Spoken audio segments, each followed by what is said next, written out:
hear me worth a damn on this thing.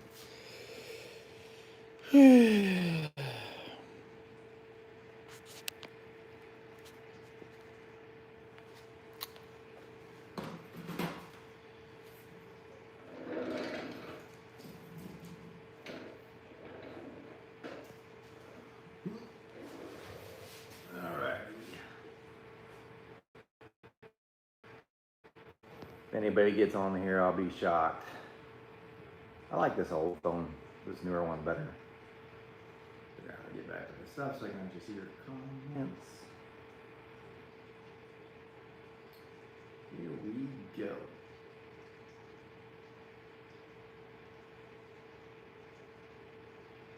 Can you guys hear me okay? I don't know if you can or not.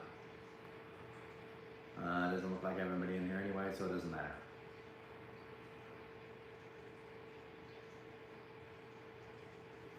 Up top, Kate, can you hear me okay? It looks like you're my #1 guy. Jody Smith. Mike Haas, what's up? Oh, good, thank you. That's what I wanted to hear because I didn't get a chance to recharge my the thing I use for audio.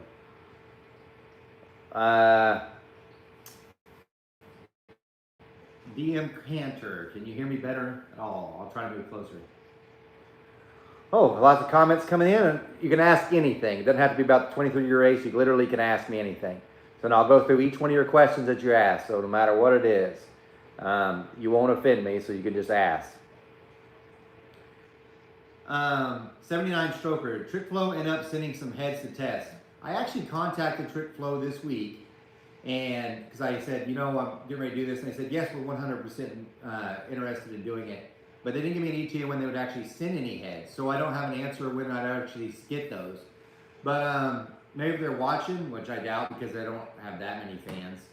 Let's be honest about it. But hopefully soon. But I will say this.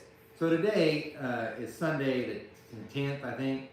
The 292 turbo heads, I assembled those today. I actually recorded it all. That will be the next technical video. I just got to edit it all together because from the last time you guys had saw it, I had done a valve job and blended that. So then I reflowed it and I assembled them. So I can't say this week, but I'm probably going to switch heads on the 383 and have it ready to dyno. The following week I can't do it anyway because I'll be dynoing at Kuntz for the small block Ford. I wish the small block Chevy Cam Challenge, but then the next day after that I don't have to, but I'm going to be there for my son's swim meet. But after that gets all back, we'll be back to living the dream. Fleet William, Eric, how you doing? Tired is the word of the day. What happened with the small block Chevy Cam Challenge? That's from Bamant. Nothing really has happened with it. The thing is it being done at Kuntz and Company. The engine's ready, so all that has to be done is run on the dyno. All the cams are there, everything's there. The problem is that the dyno that they're using for that, so they have an old dyno and they have a new dyno, is giving them fits. So until that gets fixed, I can't. That's what's holding up the small block Chevy Cam Challenge. Not that it's not going to happen. Everything's ready to go except for the dyno, and Superflow is Superflow. Okay.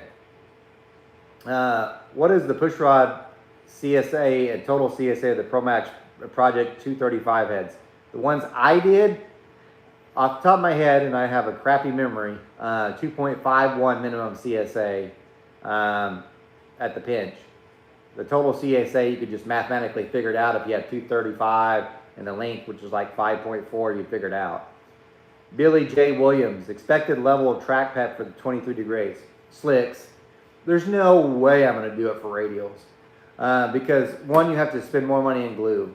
So the way it's working out too, and I should point this out, the race is going to cost a certain amount of money, and Oklahoma City give me a better rate than Tulsa, but regardless, it still costs money. So I'm trying to think worst case scenario. So let's say not very many people come, and I got to come this out of my pocket.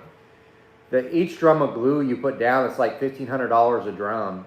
So for radial prep, they could have 2 or 3.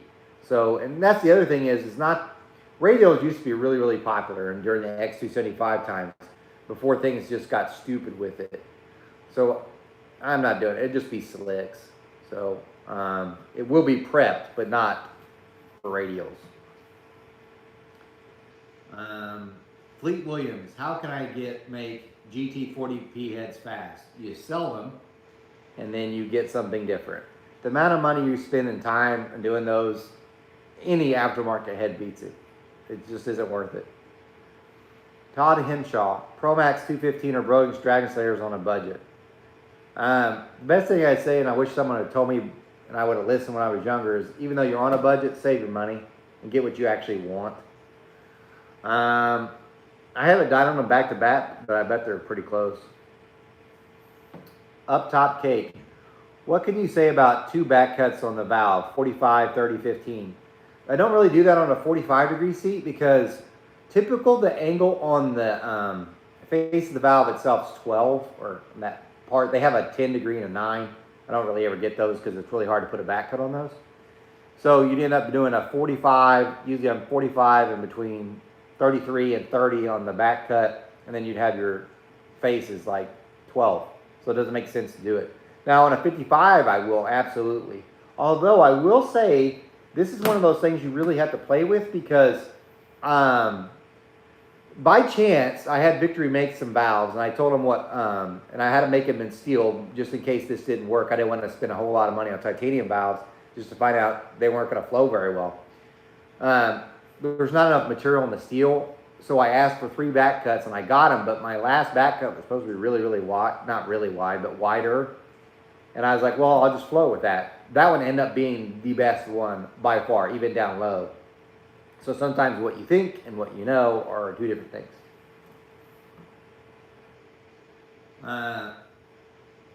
Lobotomy now. I'm sure I said that wrong. What's your favorite season weather to cruise in? Here in Oklahoma, weather is so weird. You just had to wait a day or a couple days. For instance, it was like 85 degrees last weekend here, and that's in January, which is really weird. But then this week it's 46. We've had times where it's been like, in January, you could have like negative 16 and then a week later be 75. The swings here will kill you. The weather isn't so bad right now. I mean, right today was like a high of 47, but it was sunny out and there was no wind. But if you'd had cloudy and wind, it wouldn't have been fun at all. I hate when it's over 100. I'll tell you that, especially in the fire suit stuff. Gary Reiser 8123. Hi, you convinced me to build a 351 stroker, so 3D7, 393, and 408. They all need heads. Good deal. Eric McMahon. Eric Weingartner, do you worry about port for swirl or anything you do these days? I don't worry about the swirl at all. It is whatever it is. Sometimes good, sometimes bad, I guess. But I probably should dive more into that, but usually I'm worried about the port stuff. It'll swirl or won't. Jody Smith, might be a good idea to make a poll for each class to see who wants to come. Most likely, once I talk to the owner, or not the owner, but the promoter for the track at Thunder Valley, I kind of get an idea. What I'll probably start doing is, and I'll announce it, it'll be on both Facebook and on YouTube. I'll announce, hey, if you'd like to be in this, and I'll have some kind of form or something for someone to fill out, and I could see how many actual entries I think that there'll be, and then I could probably adjust things from there. So if there's like a bazillion entries, it probably will change my whole thinking, but it'd be a good thing because maybe we'll get it extend it to Friday. I don't know. But if it's a low turnout in the other count, then I guess I'm just into the pocket and we'll just do what we do. Redneck Tech, Happy New Year, Eric. Thank you. Turner Wrench Channel 3411. Thank you, sir. Bias TV. Good day from Australia. I love Australia. Brand. What about a small block Ford 22-degree head in the race? Cannot do. It's got to be a small block Chevy. And I need to make more rules on that and make sure I lay them out better. You have to have the small block Chevy head pattern. So that bolt pattern has to be the same. It has to be paired runners. 21.5 degrees is the least you can go. And no billet. So that's about it. That's really the only major rule I have with this thing besides safety. The cars themselves are really. I should say, because someone asked me, what about a roadster in there? As long as you can you're getting in the car through an open door, and the body's not removable. So, for instance, and I'm not making fun of Cletus, but if you take Cletus's Leroy car, that's not a car. I mean, it was at one time, and yeah, it's got a body on it, but I wanted something where an average guy that's going to the track, so because I'm thinking spectators in general, I'm sure a lot of people will film this. I don't really care. I'm not going to have a policy necessarily on that, so people can film whatever they want. Although I am really going to ask the track guys to limit the amount of people that are in the lanes with the car past a certain point, no more than 3 crew per car. I think it's ghetto and wrong in so many ways when you've got a mob of cars at the front. It's like pretty much, not the cars, mob of people by the cars at the start. It just screams something's going to go wrong, someone's going to hurt, and all this is over because of this ridiculousness. So besides that, I don't really care. But no Fords. Someone had said, and this isn't a bad idea, and I wish I had more pool than what I do, because I mean, I really don't have any pool. I just got lucky that the track owner didn't watch, or promoter actually watched my channel. But someone mentioned, why don't you do the same thing for LS and other stuff? Would it be great, and I don't know that I'll do it, but if you had what we have here, small block Chevy race, but then later in the year, and they already have a Ford Fest here at Tulsa. I know they have it. They call it the Shelby Fest or whatever. So they already have a Ford race. But it'd be cool if they had a Ford race, and then we did the same thing with that, and then an LS race, same thing with that. Then the other people, so you could be Pontiac, Oldsmobile, all that type of race. And then maybe a big block Chevy race, obviously. But then all in October, the winners from those classes are like the top 10 or whatever from each of the classes. In October, the battle of the manufacturers would be there, because in those cars that did well, you're up again. So it's not necessarily like World Cup or nothing, but it's like, all right, let's see who the true fastest are. And you can still have your team cars like the Relay would be there as well. So I don't know, but that's well beyond my means. And also, you'd have to plan that at least a year in advance, because I got lucky to even get the May 23rd spot, because the others were in July. I was like, man, I ain't doing that in the heat. You nuts. So anyway, there you go. A lot of great ideas doesn't mean I have the money or means to do them. 79 Stroker, spin once, cry once. Uptown Cape, thank you. Old School Racing 77. I have an old Nelson Racing head, ported old Dart Pro 1. If I send them to you, would you CC it, flow it? Homer Nelson done some CNC design for Dart. I just got to know if they're good, as I'm told.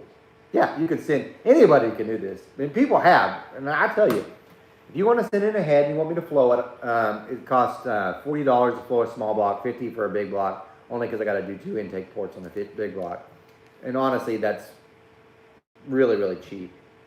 Plus, you got to pay the return shipping and whatnot. If you want a video on it, it costs a little more too. But yeah, people do that all the time. And oddly enough, a person this week from this area, Claremore, so it's a little bit of ways away, he brought a cane-filled big block head for me to flow, and I flowed that for him.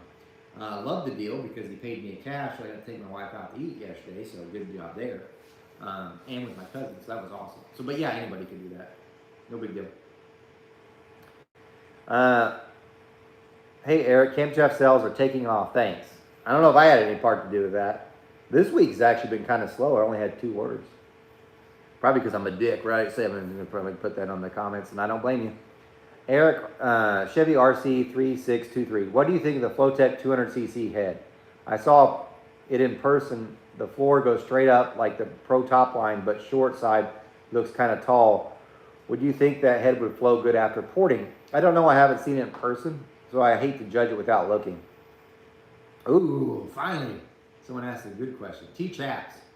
Do you plan on pushing the 461 heads further? Yes. So as soon as those get off, and this will probably ruin them, but whatever. If it don't, it's going to be outstanding. So as soon as those 461 heads get off, I'm going to cut them out to a 205 intake valve, because I've got the AFR valve to use with that, because these are 8mm stems. And then I'm going to find a miracle of time, and I'm going to get after it. And I don't know how crazy I'll get, because The worst thing is you're on number 8 intake port and you broke through and you wasted all your time. So I don't know how aggressive, because that's always in the back of your head, but maybe we'll get them to flow into the 230, 240 range. Granted, I know people get them in the 250s. I don't have templates, and I also can't spend a ton of time on this because I've got to make money. But anyway, yeah, I do plan to go further with them. I think the 292s are going to break 500 horsepower, though. I'll tell you that right now. Jacob Gibson, hi, hey, everyone. DZ Performance, Eric, no Superman, not today. Fleet Williams, China Heads, here I come, LOL. There you go. Speed Freak 403, is a ported Super Victor worth much horsepower over a ported Victor Jr. on a 421 pump gas mechanical roller setup using 225 shocker heads? Their 225 shocker heads suck. I'm saying it. They suck. Go watch the video I did. They suck. Porting an intake for that, whether it be the Victor Jr. or the Super Victor, probably ain't going to gain you a whole lot. It will gain you. Probably not very much, because that's not necessarily the restriction. The heads only flow 280. So I don't know that you're going to gain a ton from that. If it was a different situation, yeah. Guess I should have asked for a head recommendation for my 351 stroker. Brand Racing Engines, keep laughing, pal. Oh, I'm getting caught up on questions, so you better ask. Jody Smith, sounds great. Ideally, if there's an entry fee, there is some payout. Car count would need to support that, though, just my opinion. Here's a problem, Jody, and I get it. You need to plan as if there's no winnings. So there will absolutely be a cost to get in there. So probably, I'm thinking at least 100. I don't know that it's going to go anything crazy, nothing like the camshaft challenges, but at least 100. And then whatever, you still got to pay your $20 a day to get in, or whatever, or if you're a crew or whatever. And maybe not that, but I don't know on that. I'm going to have to ask him on that, but you still have to pay. The winnings, it just really depends, because it would be great if we fill the stands and we make fairly decent money, or that there's enough cars where we can make some money, all of us, the winners included, but basically it's just to have fun. What I did think is if there was enough interest, and if I could get enough cars there, because he said he doesn't really have anything for Friday, I think Friday would be cool for you guys just to show up. And I've always wanted to do this, because if I know anything about racers, you're great cooks and we love to eat. So it'd be cool to have like a food contest. And you just, each pit, or if they wanted to participate, would just make something food-wise. And then we just have see whose dish is the best. Everybody could go around, and then you throw money into a pot, and then whoever wins, wins. But I think that's cool, because I love to eat, and everybody loves to eat. Except for the people on Ozempic. Let's see. Up top cake. GM Tech. Cylinder head Superflow cast. Back in 97, said don't worry about mixture motion as a priority on a race engine. Today's tech is king from then. Yeah. What's the most boost you've seen with Promac heads on an LS? James Smith. I don't know. So the problem is, and this goes with almost everything, if you think of a guy buying a set of Promax, so don't say this is disrespectful, I don't want you to take it this way, but you can think of a guy that's got a set of Promax heads, the guy that's going to buy those. They're a budget-friendly head. That guy's on a budget. So he isn't the type to put 60 pounds of boost on it. He isn't going for everything. He's like your local weekend guy. So you have to be kind of somewhat aware of that. So there's really never an answer for those type of questions, because the guys that buy the cheaper products usually don't push them as well. And usually when that fails, it's not because of the head necessarily, it's because of something else that they couldn't afford to spend more money on. So there's no good answer for that. And not to mention, that's not that they always share it with me anyway. Usually, the best thing I could say is, when I sell a set of heads and I don't hear anything, it's typically a good thing. Because if there's a problem, you always hear it. If they do great, you rarely hear it. And I mean, they could win everything, and you might hear it. Probably won't. But if it does bad, you will hear it. Mike Haas, thank you for Mike Weingartner info. He's getting my race demon fixed up. He is a good guy. Ain't nothing easy in life. Eric, do you do any porting on the Gen 5 LT1 heads? I need to, because there's been one sitting over here for 3 years now. that I said, oh, I'll flow it and do a video. Still haven't done even a video on it. And yeah, I do need to port it. Got the plates so we could see port those. So I don't know why I haven't done a program besides I'm so busy, but I should. Eric McMahon. Eric Weingartner, did I hear you right as saying you were going to put the blown big block in the Nova? Maybe. If Bishop doesn't watch this, I think he's probably talking with his mom right now. But no, I don't think it's going in the Camaro. That's where its home is going to be. But not for a while. A while would put in there. Because I'd hate, this car looks so beautiful. I'm looking at it now. They got the glass in it yesterday, which is nice. But he ain't getting that for a while. The next engine will probably be, if he's ready for the Oklahoma City race, 23 on 23, I will probably, because he needs to run at least 1150 to get in, and depending on the car count. What I'll probably do is throw in the old engine from the S10 in there, which that one went a 1086, and the S10, his car is actually lighter. And I'll put the same gear, transmission, and torque converter in that, and then he can run that. I think that'd be good for him. Of course, we'll put slicks on it, but yeah, this will not be good. He can't even enter this. He'll probably be running on 12. And obviously, there's other engines I've got we could put in there to go. But it'll be a while before he gets a big block in there. Turner Wrench Channel. Do you think shaft rockers will pick up over stud mount with a girdle? Yes and no. So this is kind of a loaded question because there's the biggest benefit to shaft rockers is they don't flex like a stud will. Even with the stud girdle, those are still flexing. So you're losing lift, your cam durations, all that are different. But the biggest advantage to shaft rockers is you're able to dictate what rocker ratio you want, and you can also put more offset in the rocker, which means you can make the port bigger, hence you're making more power. Shaft rockers are always the way to go. Once you've done it once, you'll hate the cost on it, but you're like, I ain't ever doing studs again. Here I am doing studs with this hydraulic roller 383 with his heads from the 292 heads, but whatever.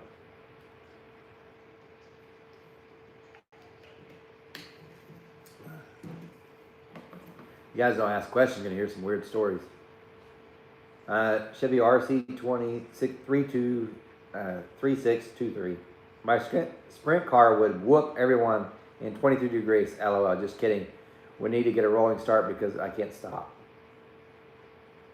Lenny 1667. How much do you lose if an intake port goes from 90 to 92% in a normal street strip engine?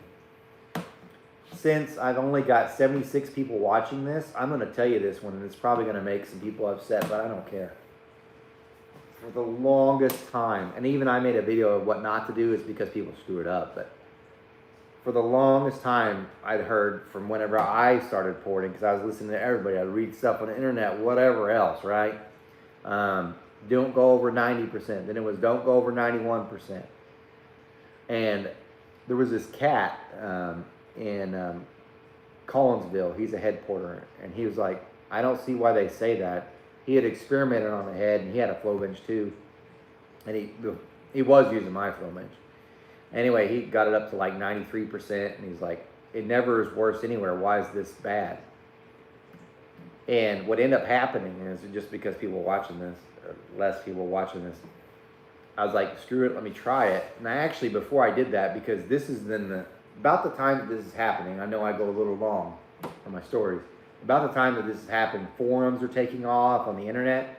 And I've said this before, forums are full of people that pretend to be people. They pretend that they've done this and that. So the question I really wanted to ask was that one, the exact one you're asking is, does it hurt on that stuff? And on forums, just because they're mostly parrots, they repeat stuff. Same with Facebook things that they have now. They just repeat, regurgitate. They never tested any of it. And if you were to ask that on a forum and even on the Facebook thing now, you'd probably get beat up by the people parroting stuff. You don't know what you're doing. That's an idiot thing. Dumb. So by chance, I was like, you know what? Because I competed in Ninja Masters, it's like there's a guy here that I know is not on forums, and they have tested a ton of stuff. Let me just ask him the question because he won't make me feel stupid for asking when I really just would like to know. Now, obviously, I just dyno test it. But so what I did is I asked him, and he's like, "I'm over that." I'm like, "What do you mean? You're over 91?" He's like, "Yeah, we're well over that, 92, 93%." I was like, "Wow." But here's the thing. It has to do with your valve seat profiles to make that work. So if you just did it on a 45, you'd wipe out most of your other angles, and you would be horrible. It would look great at the peak lifts, and it would make less power. Of course, once we do that back cut test, we'll see if that's actually holds water too. But anyway, if you get the transition right in the throat and you're able to maintain that, it won't matter. Because one of the things that always bothered me about that whole statement was, you could say you have a 208 intake valve, right? And you set the throat at, say, 92%. Well, on a 210 valve, that same throat area is like 91%, so, or whatever, I'm just hypotheticals, but it's really, really close, what I'm trying to say. So why does that same area, just different valve, the valve is just what seals, why does that make a difference? And that always bothered me. So if I hadn't talked to that guy, I wouldn't know it. But I'll say that a lot of my stuff is over 91%. A lot. Some of the street stuff might be in the 90 to 91%. It's very rare I'm less than that, besides those double hump heads. And they are because you water. So anyway, that's probably a long way to answer your question. At least you asked a good one. Joe Dirt 0013 can't remove hardly any metal from the LT1 heads. Like they like the Vortex head. I don't know. I'll find out because I got one that I can ruin. Turner Ridge Channel 3411. On the test with the 227 AFR and the ProMax 235, do you think the compression was the same and the port alignment was perfect for the intake trick flow R or the 2970? Do you think the 235 would have matched? Here's the thing. When that test was done, it really depended on the intake. When you put the Victor Jr. on, the 227, this is the competition one, so this is a really expensive head too. The 235 that I done, I want to say it was almost the same peak power, but in the lower range it was better, which went against every conventional wisdom because my head's bigger than that 227. It should not have been that way. And also, I'm standard valve spacing. I should have had been down dramatically everywhere. Once the better intakes got on, then it was beating it by like, the 227 was beating it by 10 or so horsepower. But also, you're right, the intake port alignment was always horrible because of those heads, and the compression was down. Was it a lot? No, but it was some, and I can tell you compression is worth more than flow. So, I don't know. The 406, Dunsworth has the short block together. So as soon as Daniel Powell gets the cam to me, I'm going to finish the intake manifold. The heads are there. I will start doing it because over here on the side, Dunsworth has someone bought an R&D head for me, the 4060 valve spacing one. And then I've got the standard valve spacing one with the track 1 casting, which means the lower exhaust port height. The 2.9 Dragon Slayer standard valve spacing one is done. Also, the 2.9 on the 4060 is done. So, I got a valve job it, but they're close. So, yeah, I need to be dynoing and I have an answer.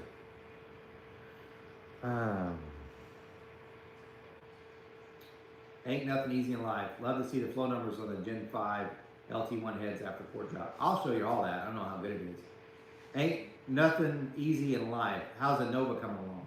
Yesterday, the glass guy came and installed the glass. I'm looking at the Nova now. I had forgot we're missing so many pieces. The window trim. So he put in the brand new front glass. Beautiful.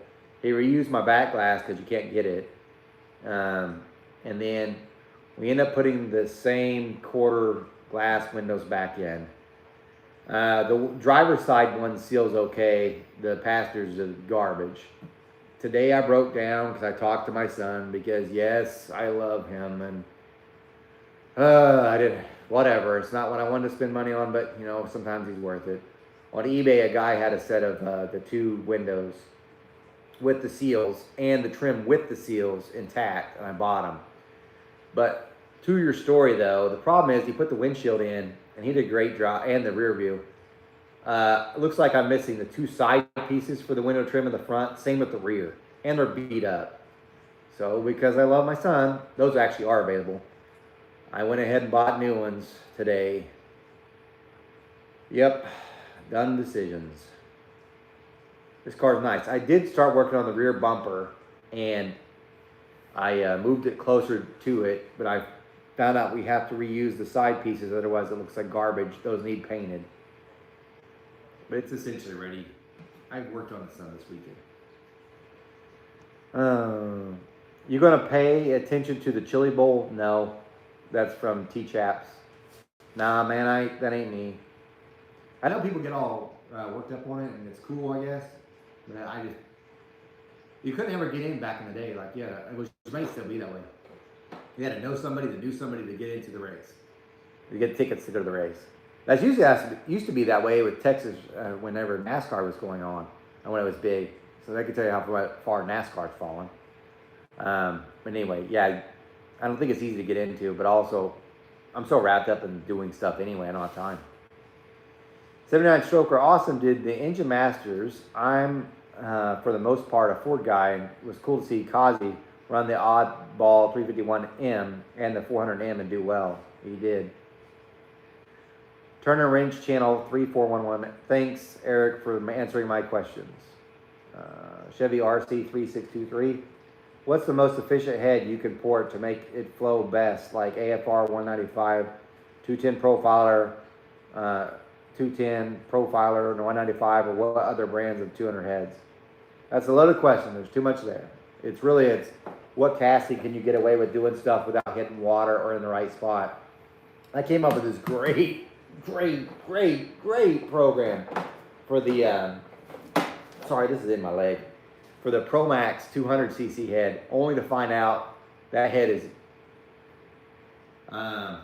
it's not garbage, but when you put it in the CNC machine, you see everything's not where it should be. So yeah, I ported one and he digitized it. We went to put it in the other port, everything's off. What a waste of time and money. Be careful what port you flow in those, because they're going to be dramatically different.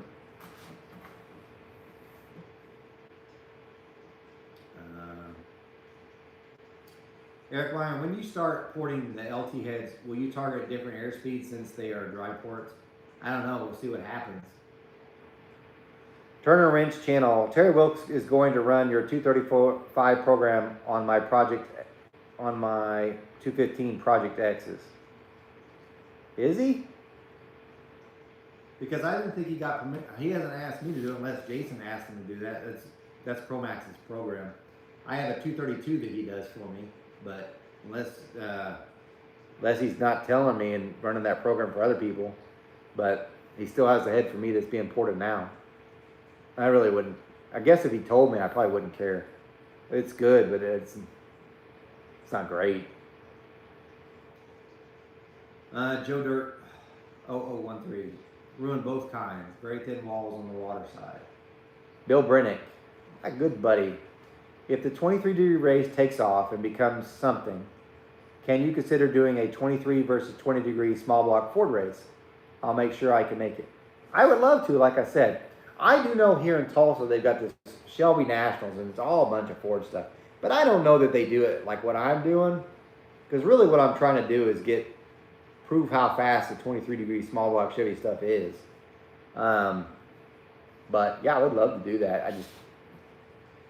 I ain't got infinite money. And if you notice anything from the small block Chevy, small block Ford Cam Challenge, the donations are crap. The small block Chevy has doubled it, and the LS quadrupled what the small block Chevy did. So you tell me.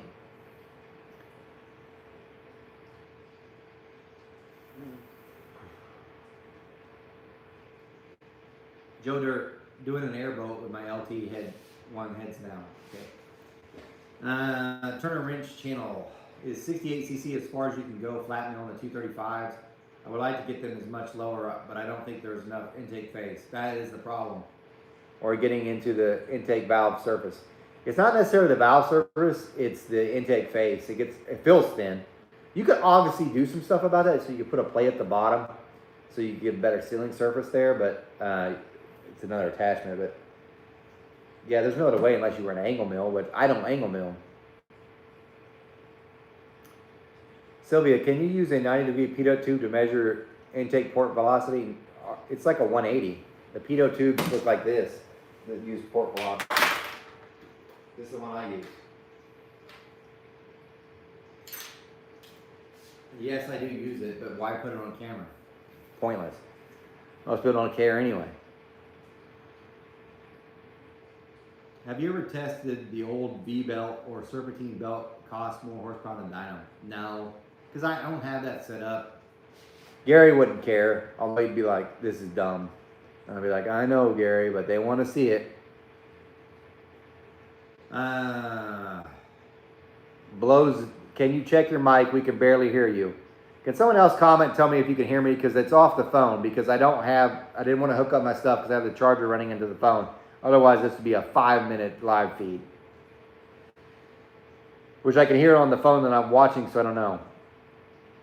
Turner Wrench channel. Oh, that's it, I bet. Turner Wrench channel. It's the one he has the rights to. I don't know that he has. He never told me. I don't know how that. If you're talking about Terry Wilkes, he hasn't told me. I asked him to digitize it. I didn't think he was going to cut everybody else's with it, but whatever, I guess. Yeah, whatever. And that 235 you could have if he's doing it for Jason, but I don't know. Whatever. Mike Haas. Eric, I'm working on a set of Super Cobra Jet big block Ford heads. Any pointers you could share with me on the 2.25 intake 171 exhaust? No, I rarely do big block Fords. I even have the plates to flow them, but I don't do them. Jason Stormhorn. I know Terry is doing what Steve Morris did with the billet LS insert.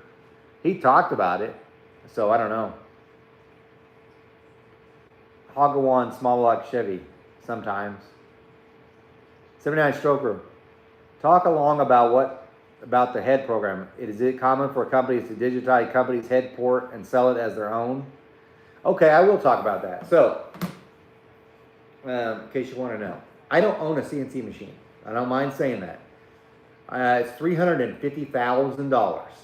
My programs, the people that do cut it, and I don't mind telling you, Tom V has the programs for all the Dragon Slayers, with the exception of the 4060 2.9, which is the bigger one.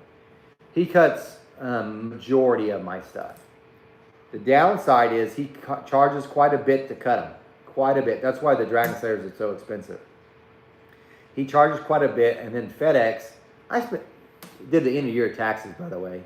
$26,000 last year spent at FedEx. Anyway, still costs almost $100 to send them there and $100 back. So in the end, I'm like, I'll go ahead and tell you, I'm about $1,000 before just in the porting that I ain't made a dime on. So anyway, he has one of them. Now, Tom will not sell. I know that for a fact. He will not, if you sent him ahead and said, put Eric's program on it, and he'll say, nope, you have to get Eric's permission and you have to sell it through him. Guaranteed. It's rock solid there. So that one's that way. However, there's another company that's closer that's also cutting my heads now. And they do the Dart ones that I did with Bob McVeigh. And they also do the 4060 Dragon Slayers as well. So Tom does some, and I have him do some just because otherwise, Tom, I probably could give Tom enough work, but the shipping would kill me. He could run that machine pretty much all the time, because the same thing has happened for this other guy. His machine pretty much runs 5 days a week cutting my stuff. So those Dart heads, I mean, just to give you an idea, I sent him 3 last Monday of the Dart heads to cut, and one of the Pro Maxes, the LS3 program, the brand new one. He's also doing the new big block program I have. Also, the Brodix IK 180 program, because he showed me the model of that today. He sent me that because there's some problems with the tooling we're going to have to work through, but it looks like everything's going to work out okay on that. He does that. He can't sell any of that, and he would never sell it to anybody else, period. So I'm not worried about any of those with that. And then you've got the other ones was Chris Straub. He has the Trick Flow Ford high port head. That one he will always just do that because I don't, and I know for a fact he could sell that head. And we've talked about this. We have an agreement with Straub, and this is pretty good, sort of. if I sell a head, he charges me, I think I don't know, it's quite a bit. It's like $800 to port that head.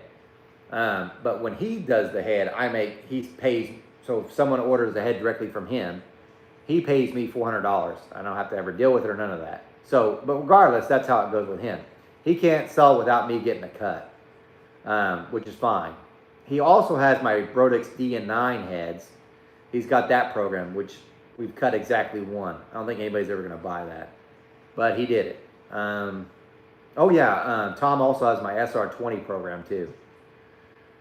And then Terry Wilkes has the 232 program. And we never really talked about whether he could share or not. Probably should have, because he didn't charge me to digitize. So, and honestly, I don't really care. Just if I got some kind of cut, I really don't, because that was more of an experimental thing, and I didn't think it'd be great, but it ended up being slightly better than the 235. That one I did for Promax, and that's totally their program. So Jason at Promax paid me to make that program, and then they cut it, and they've been doing that ever since. Trust me, I try to get a royalty because I want to be like, it'd be nice if I had continuous revenue, but he's like, I don't want to do that. So I caved, and anyway, I did it for him, but that doesn't bother me a bit. And that one works out real well anyway, because it's a nice market to fill that I don't have to go with it. Because whenever now I can order directly from him, and I'll have to worry about getting a casting, sending it off, getting it ported, coming back to me, sizing the guides, valve jobbing it, blending the valve job, then final milling, assembly, and all that. I don't have to deal with any of that. It's not as easy as what you think. But yeah, there you go. So more than you wanted to know. But yeah, in all fairness, if I had a CNC machine, the thing would literally run 7 days a week. Because I don't, trust me, I've looked at what I spend and what I sent out, how many each time, and how much it's going through. Yeah, the problem is just the idea of $5,000 a month in payment. It just scares me, because one slow month, and yeah. I guess if I had more savings, but if I had more savings, I would have to stop doing dyno testing. More than you wanted to know. Whatever. Don Carlson, I heard BTR was sold. Any thoughts? BTR was sold. I have to give credit to Brian Tooley. He's smart. That's a smart businessman idea. Does it help the industry? I'm not so certain. But I mean, if someone came to me with a pile of cash, let's say, I don't know, I think he sold it for like 40 million or something like that. But let's say someone just offered me $3 million, which would be probably about the same. No, I'd say $4 million. And they bought this, probably about the same that they do with the sales from him. I'm gonna be like, yes, please, I will do that. You can have this all. But so it's hard for it. As a businessman, I totally get why he did it. But as a racing thing, you're like, it's just another private equity that's going to end up sucking the life out of this thing. But anyway. All right. Thanks for guys that saying they could hear me, because I wasn't so certain. Esmond Performance Engines. Thank you can hear me. Oh, good. Thanks, guys, for letting me know you can hear me. 95 people. Way to go. By the way, this phone that I have here is not the one that's on. It's the one that the camera's on.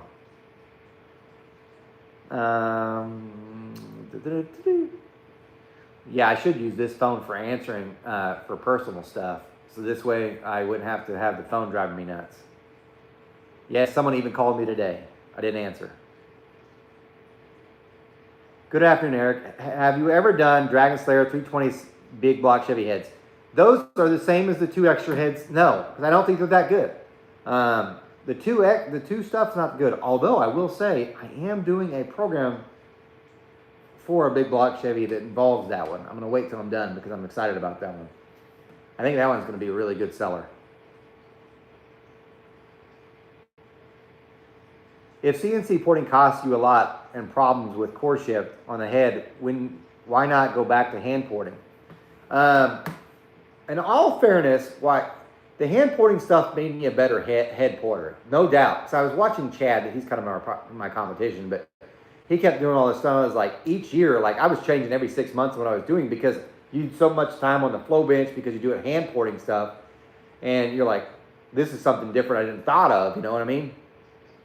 But the problem is you could only do so many. During COVID, you could actually pull it off. Because I literally was telling people it's a 10-month wait. And people were like, okay, I'll do it, because they knew there was no other choice. Now, if I tell them, like, even if I told them a 3-month wait, they're like, I can't wait that long. I'm like, what? I've got stuff out here. So even now, some of this stuff's been out here a while. It's not because I haven't grind. I grind all the time. But the CNC stuff is kind of neat because you can adjust some of the things in the programming. That is cool. I wish I owned the Mastercam stuff so I could adjust more things, because it's really hard to explain what I want done and what gets done. Any advantage from going, sorry, this is Trent Linder 3806. Eric, any advantage going from an Edelbrock Super Victor 2925 ported to a 2892 on a 406 12.5 to 1? Solid heads flow 325, car runs 1040s. Probably won't gain anything. If you do, it's very little.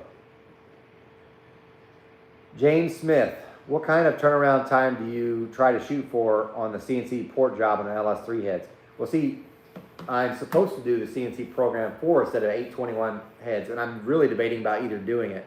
The only reason I would do it is because Michael Dickey was the first guy that got this whole ball rolling with the LS dyno mule. His 821 heads are over here, and his AFR Enforcer heads, which I probably will do a program for that, LS3 ones. But anyway, I may do that, but I don't think that's profitable because people whore that out. They're like, $500 to port it. I'm like, I can't even make, they charge me more than that to port it. But on average turnaround time for most of the stuff, so if you said, I want to order a set of CNC heads or whatever, if the castings are here, it's about a month. Sometimes it's quicker, but about a month. If the castings aren't here, like the Dragon Slayer is typically 3-month time. And you asked about the hand porting stuff. It went from like a 10-month wait time to now on the CNC stuff for the Dragon Slayers, it's 3 months. Sometimes a lot less because I'm ordering castings all the time. So sometimes there's some in stock. So I try to keep them in stock.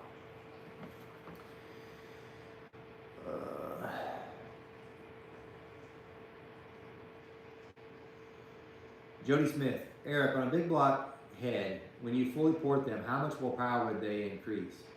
Or at least how much CFM would they increase by example, AFR 325, if you don't mind sharing.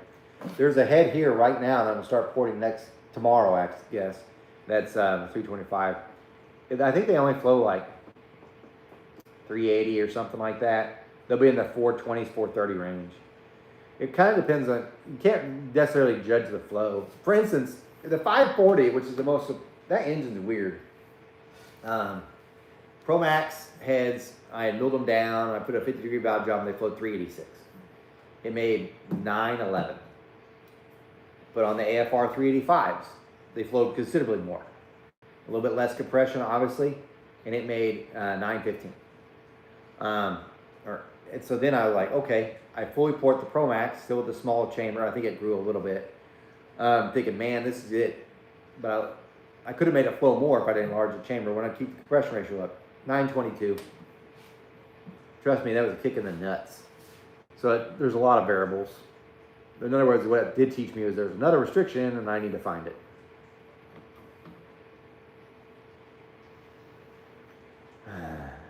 Lenny 1667. Any info or interest in testing if there would be a horsepower difference coated the intake valve face with thermal insulation coating versus non-uncoated? I will not do that test.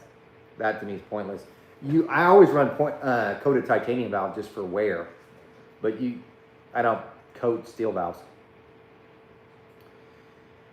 Steve, would CFD analysis on your ports be beneficial for you to test prototypes and maybe gain some insight on how air flows through the port? Do you think CFD would be helpful? This is an interesting question you bring up. See, AFR developed their ports with CFD. When I was there, they showed me that. They don't even hand port them at all anymore. So they, like for instance, the new AFR LS3 head. CFD. So Mammo initially ported all that stuff. Now it's CFD. They just keep modifying, and that's what they do. But it can lead you right down the rabbit hole. I know I can hand port it now and make more power.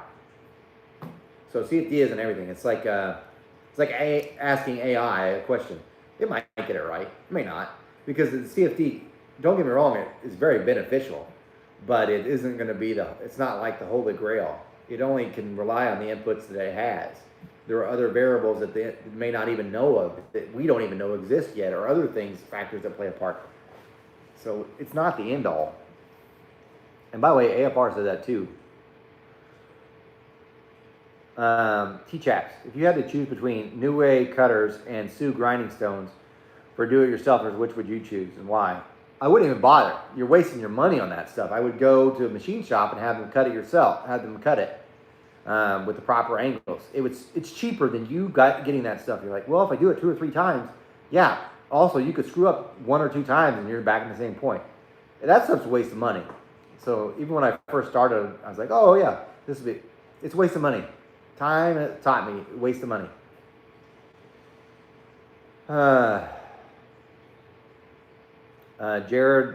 Robert, what quench would you target on a turbo LS3? 416. 55? But it depends. There's so many variables. 55 though is what I feel. Depending if you're running more stuff, I'd start softening the chamber though. Jared Fowler, have you ever messed with Flowtech small block heads? I flowed instead of their CNC ones. They weren't that good. They're like 288. You might as well, same with the Promax shockers. Not very good. Ken Mule, many don't understand R&D takes time. Grinding heads takes time. Life takes time. No day has 35 hours. That's the truth.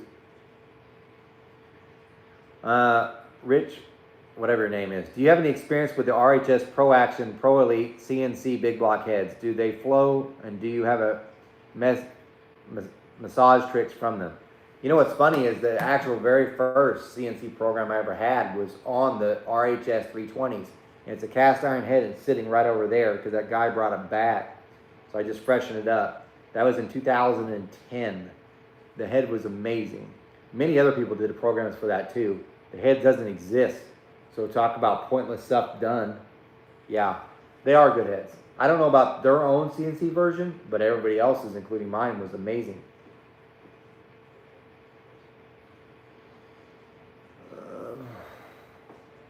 79 stroker. Last question. You can ask as many questions you want.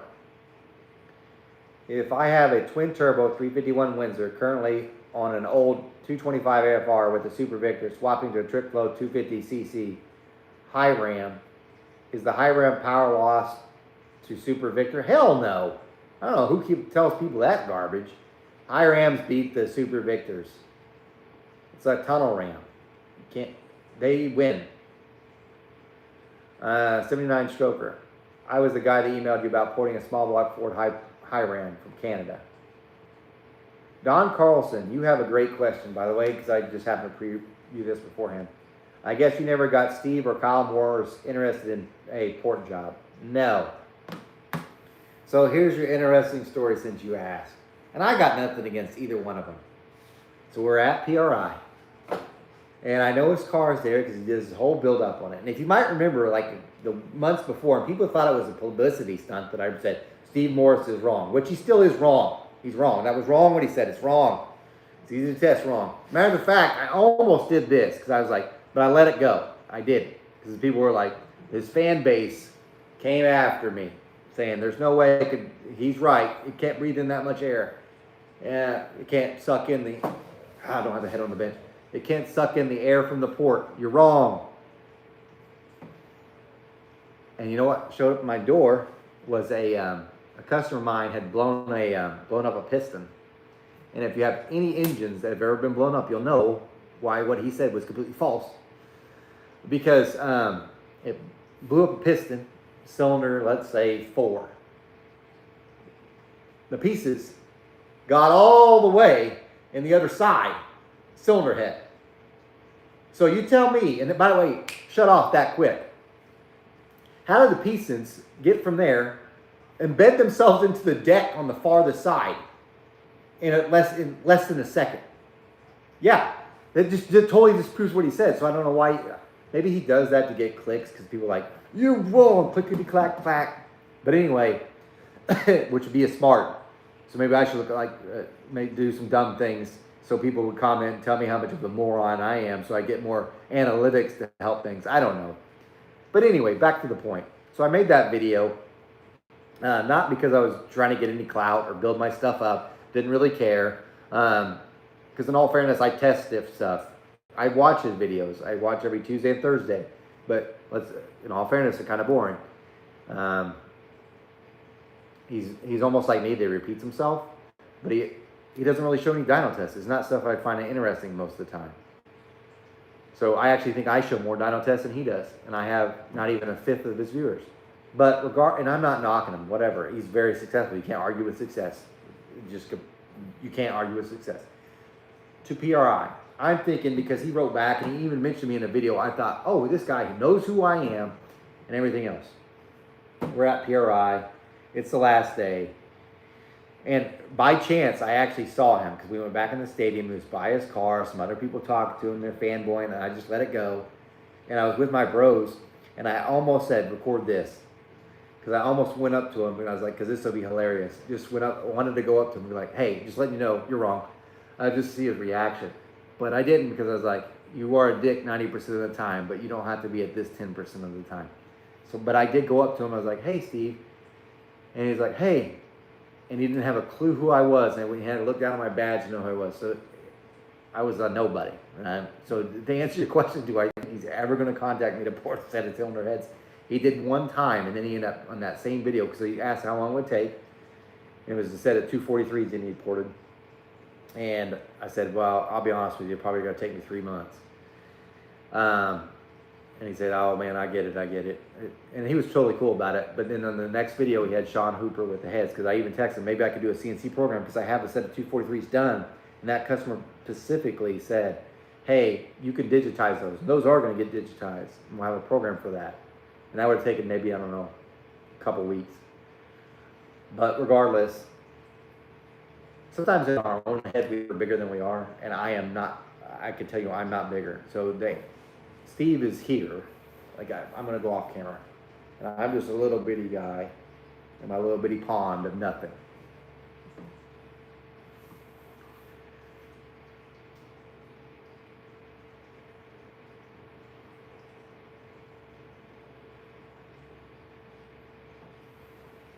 You know, it sucks when you get older, you can't hardly see this stuff.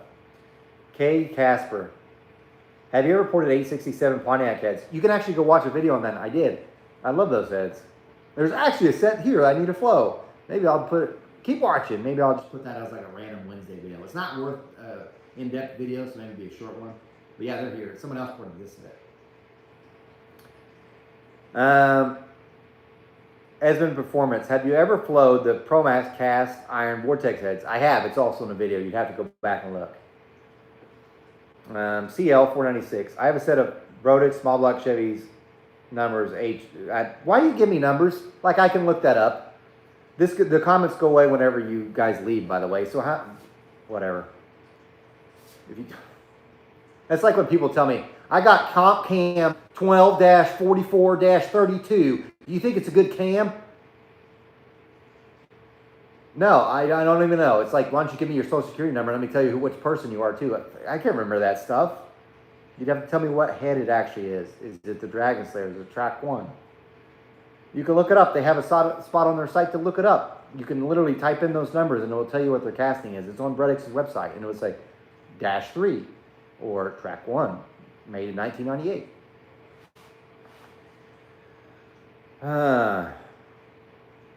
Told you I was a dick 90% of the time, by the way.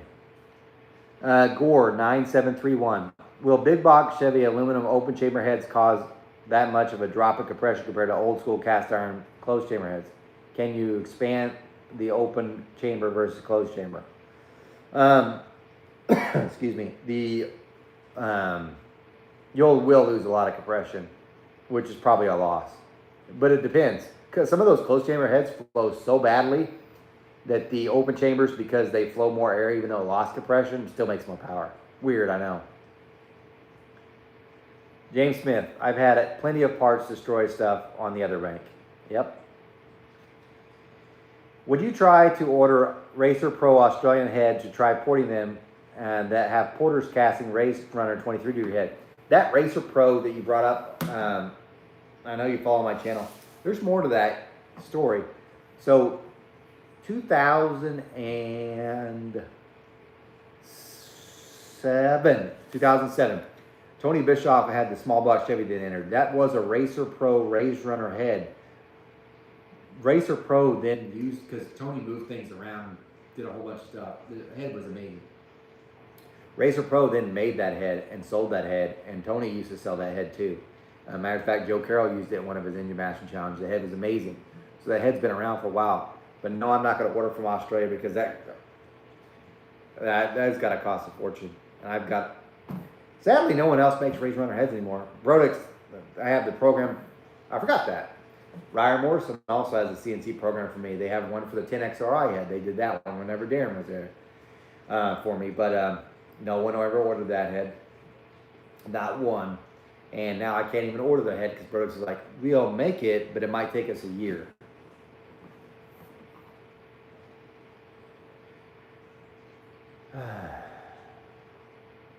Lynn, can you tell us about your project with David Visor, or did it end up not happening? I think I saw a video some while ago talking about the two of you had a project together a while ago. I wouldn't say we even had a project. He wanted me to put a Dominator on a dual plane and make that. But I got busy. And yeah, I still am busy. Although, it's off camera, Polymer Racer Products just yesterday sent me this spacer they made for it.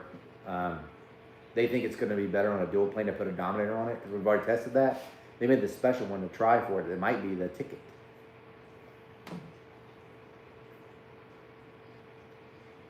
T-Chaps, is there other head porters on YouTube that you watch? No, because I've got a bit of an ego thing going. So if I watch them, I'll be like, you did it wrong. I'm better than you. Although it probably wouldn't motivate me. But that's what killed me on Facebook. Because everybody posts like pictures and stuff, and then they're like, oh, this is, and then you just have the parrots. This is amazing. It looks awesome. You did great. Meanwhile, I'm like, my stuff's better. But then, anyway, the people that would do great with it were people that spend a ton on their car. And meanwhile, you got some of my stuff is like, this guy has like half your budget. It's almost as fast as you. But you beat him. If he had the same stuff as you, my stuff would go faster, but whatever. So no, I don't watch other stuff on YouTube. Matter of fact, if you want to know what I watch on YouTube, I'll watch Steve Morris, but usually I'm like, it's enough. As soon as it hits a commercial break, usually I'm like, okay, I've done it. I'm out. I will watch How Businesses Fail, because I don't know why I watch that. A lot of sci-show stuff, because I'm interested in that. Space stuff, like that. Planets and black holes and things like that. And sometimes movie clips. But there are a lot of automotive stuff. I do religiously watch Old Man's Garage, for sure on that one. And Bob McVeigh, because I like those guys. Soft White Underbelly, I watch that because I find people interesting. But not necessarily head porters. There was Head Games, but he was doing import stuff and 4-valve stuff, and even I was like, I don't know if that's right. But then again, I don't do 4-valve, so whatever. And I was kind of getting a little jealousy thing going on with it too. I was like, he's got a Centroid machine, and I can't even get a Centroid machine. How can he afford this stuff? How are these people doing this? Anyway. J-Batch, yeah, but you're also funny 9% of the time. That's not what my wife says, by the way. She thinks I am not funny, and she says that's not funny a lot to me. A lot. Kalito's Way. Would big block Chevy EFI multi-port need a different cam timing than carb setup? Advisory claims big block Chevy needs a early IVO. Thanks. It shouldn't. That shouldn't make a difference. The only reason why people typically do different things with the camshaft, on EFI stuff is because they have to worry about the idle and overlap stuff. Because if you get too much that way, it's using the closed loop, so it's looking at the O2 sensor, then it looks like it's rich, but it's just the overlap. I could be wrong on that, but I don't think I am. Randy Rothweiler is a small block Chevy flat top, small chamber a better choice than a dome, large chamber, equal compression? I would think the flat top's better, but I've never tested that. I'd be parroting if I said that, which I am, but I haven't tested that. That'd be an expensive thing to test. Joe Summerfield, is there any benefit to further porting AFR 220s, or are they as good as they come? I won't even attempt it because I'm so afraid I'll hit water. So like for instance, I used to port the AFR 245, smaller Chevy heads, to do what I needed to do, water. And man, that kick in the nuts. It's right over the short side too, it's a real pain to weld. It can't really be repaired easily. Jason Stormorm, I will say Steve doesn't do a lot of clickbait. And he trolls because he gets trolled. I say that because they do all the tuning on my buddy's stuff at the track and the dyno. I don't know, because I watched him do a Saturday video, and it sounded like he just wanted to hang out with that Dave guy that does the diesel stuff that's real big on Instagram, which I'm like, whatever. I don't know why you're trying to get involved with him so much, but whatever. Yeah, maybe they are going to have a collaboration, but I don't know. He does kind of do clickbait stuff though. I don't think maybe not. No, I have done clickbait sometimes just for fun, and trust me, everybody lets me know it too. I understand shipping would cost a ton, which makes things, how come other brands was able to ship stuff from other countries? Some people are better at shipping out of overseas than I am. I hate it. Although Ironhide sent me those manifold to test. I probably will try that again when the 406 is done. I think the results will change, because mine's way more radical than what Bob's was. Darren Morgan is doing a lot of videos on YouTube. I forgot about him. I do watch his stuff. Not as much, but I do watch it. Usually when I'm at an airport and waiting.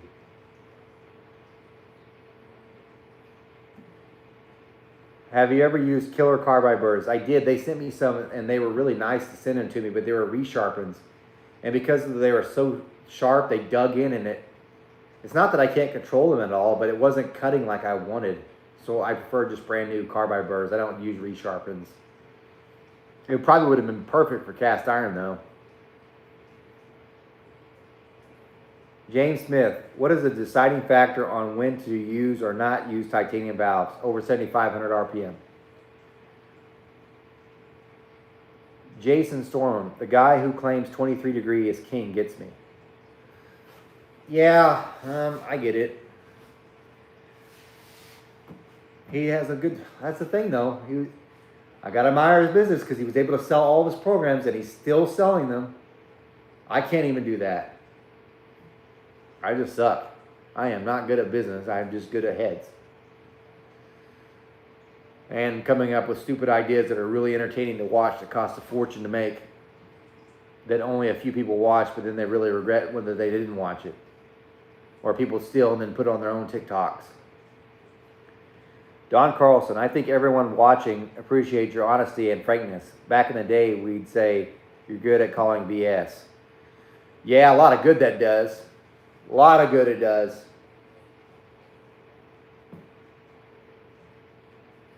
Soft White Underbelly has a lot of fake informants that tells lies on his channels. You think? His process, I better not say that part. His people who are addicted to illicit chemicals, trying to do it. Those ones are interesting interviews. And there was that one, and this is going to sound horrible, I don't care, because it got me interested. I was like, no way. There was this OnlyFans model, God help me. She's on there, they don't show anything, he's just interviewing. If you ever watched Soft White Underbelly, he can't be monetized because of his content. But he had she was like 75, and she was large, and she's an OnlyFans. And I was like, no way. No way, right? Like the guy that Steve Morris called. It's like, no way. So I listened to the whole thing. She was making 35 grand a month. Wow. But anyway, she wasn't attractive at all. It was just an interview. She didn't show anything, in case for those that wonder I'm a perv or something. I was just more interested in the business side of things. Any experience with can-filled big block heads? I just mentioned that earlier. A guy came in to flow them. They didn't flow that well. CLC 496. I thought about trouble you had with your helmet that time. Boy, that seems like a long time ago. Yeah, that's a good point, because sadly I need to get another helmet painted. And that guy was amazing when I finally got it. It was huge hell getting it. But the thing's brilliant looking, but now it's out of date, or getting ready to be. Sucks. I love that helmet. I'm hearing Sean go, no way. I hope I did him right. Kenny Mule. Lenny, what's your opinion on running aluminum connecting rods on the streets? I'm not doing it. Someone else can do it. I'm not doing that. And I know I'm parroting, but like, I ain't doing it. Steel rods are fine with me. I meant to say Steve does do clickbait. Phone switch my comment. It doesn't. What's your favorite 23-degree head to port? If you have to ask. You know, it's a Dragon Slayer. I love that head.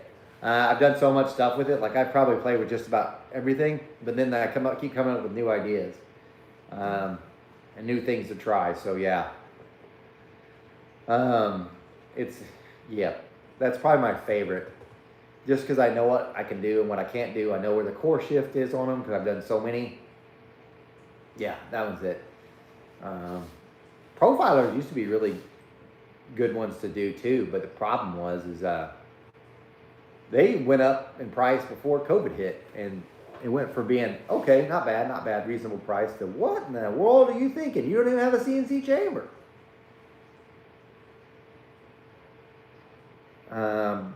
Bob Jubal 12F. Have you ever dyno tested a fully divided dual plane with a Dominator? I haven't yet, but that's what that spacer's for. All my dual planes are already cut out anyway. This AFR one that I'm looking at that's going on the 292 turbos, it already has a notch in it anyway. I do enjoy watching Charles Sorvino. That TBI head series he did was insane. I did watch some of that. I enjoy when a person puts out effort to try porting cast iron heads, and his work does look great or good on that. I saw his manifold. I probably would have changed some things on his manifold, but his heads look fine. Fan of beehive valve springs, or do you prefer normal ones? I do the beehives. Those are on the 292 turbo heads. One that hopefully probably the next technical video to see, you'll see which one I run. But yeah, I prefer that. That is by far the better ones. At least for I should say for hydraulic roller stuff. On a solid roller, no, you just don't have a choice. Will you ever do an all-out 23-degree head dyno with your best 23 head on it? If so, how much power can you make? See, that's a loaded question, because I have this one Dragon Slayer that's way out in left field. It's got a 3.2 minimum cross-sectional area and a 2.25 intake valve, and flows 392. It's a low port too. It's not a raised runner. We'll probably never dyno that, because it had to take so many specialized pieces I couldn't do anything else with it. So the testing would only be done with that. The only thing I could do thereafter would be manifolds, and only certain ones because of how big the port is. So the biggest one's the 40-60 spacing, the 2.9. The catch is also is like you have to have an engine that can obviously RPM a lot. And the 406 is great and all, but it's still only going to be like 13.5 to 1. To take advantage of that, you need more compression to push it to go up higher. I'm not going to do that.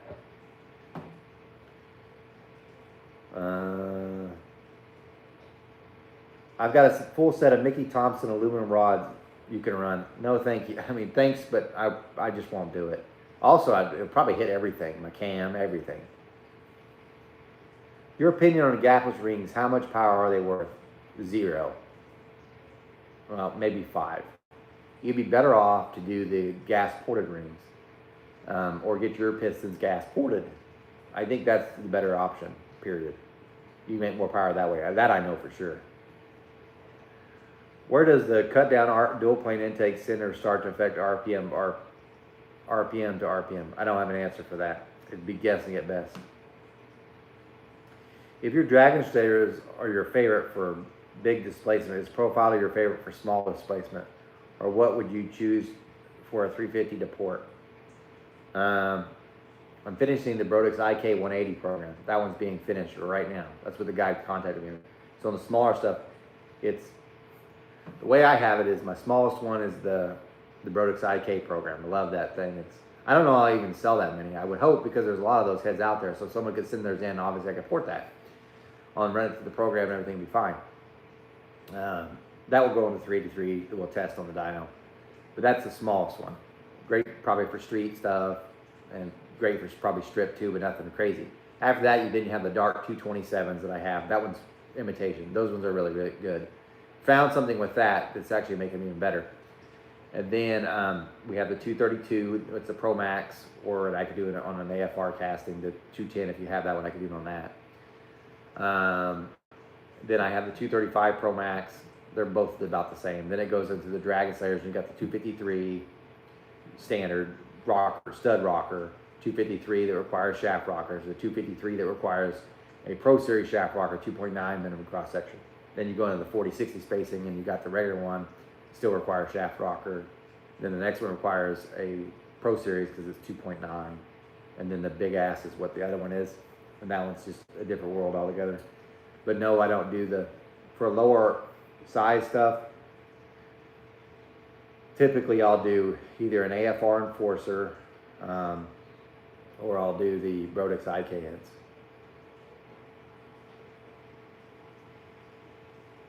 I think PAC offers a dual conical springs, maybe not stiff enough for solid roller stuff. I don't know. I don't know that I'll use that. Favorite intake with them Dragon Slayers 2.9. I'm going to find out. So I'm going to try the 2892 fully ported, and then also the 2970, the iron hide, and we'll find out. I'm going to try doing 3 different 2970s with 3 different things done to them. I think that will tell me more of what I need to know. So I should have brought a better chair out here. Jason. Yeah, Terry bought all the 23 stuff, and I don't understand it. He is buy blocks from my buddy to do billet insert LS. He's losing customers like crazy being nice. I don't know. He's a great guy. Terry really is a nice guy. Probably, and that's what's rare in this freaking business, because he digitized that head for free, that 232, just so I could test it. That's why I'm not so upset if he decided to sell the program or to sell it or whatever. Not the end of the world. But he really is a nice guy, and in this industry, it's rare. I want to use a curse word, but it's extremely rare. But anyway. Edward Bedford. Are most of your sales to racers? No.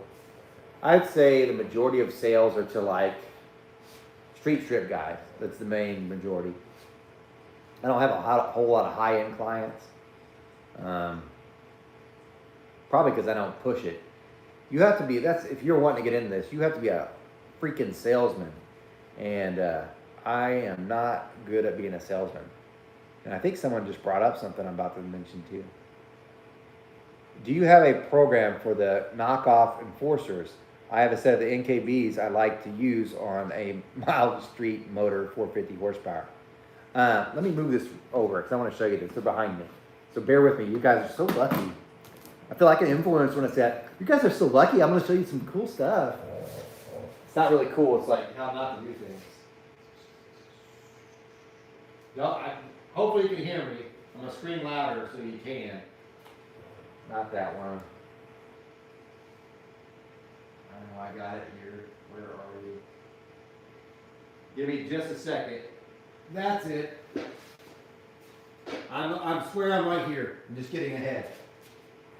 Not head. I don't get to get that. There we go. Okay.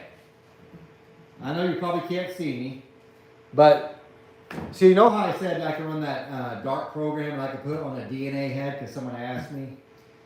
No, I can't. No, I can't. They're different castings. So when I did that video with the AFR and Porsche, said, look, they all look alike. They got the same chambers and all that. They absolutely do. They absolutely look alike. They're made by a different company in China. And so all of them knocked off the Dart Pro 1 200cc heads. They absolutely are not the same head. Here's how I know. We ran this program. This is the DNA head. So customer sent it in and said, hey, cut it. I said, okay. Here's how you can tell. If your seat looks copper, I can't run the program. Because what happened is, this is a prime example. So I ordered 2. Give me a second. Oh, I thought I had it. Oh, it's over. Yep. Nope, that's it. These are all junk heads. This is the problem with CNC stuff. So this is the first one. I was like, not bad. If you notice, there's a lot of shadows in the chamber, and I was like, that's weird. The other ones hadn't done it.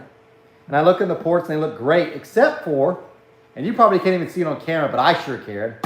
And other companies send this crap out this way. But for some odd reason, because I'm a freaking moron, no, I'm like, nah, I won't send it out that way. It's blistered right here. This is the DNA head too. It's blistered right here. I can see it. You can't see it on camera, but I can feel it. It's blistered, which means it's super thin there. If I run the heat cycles through this, it's going to crack. No bueno, right? Not cool. So here's the thing though. It's only on the outside ones. These 2 right here. This one and this one. The inside ones don't hit. Now why is this important? Because when we did the one for Bob's, which is the different version, so these are the DNA. Yet another junk head.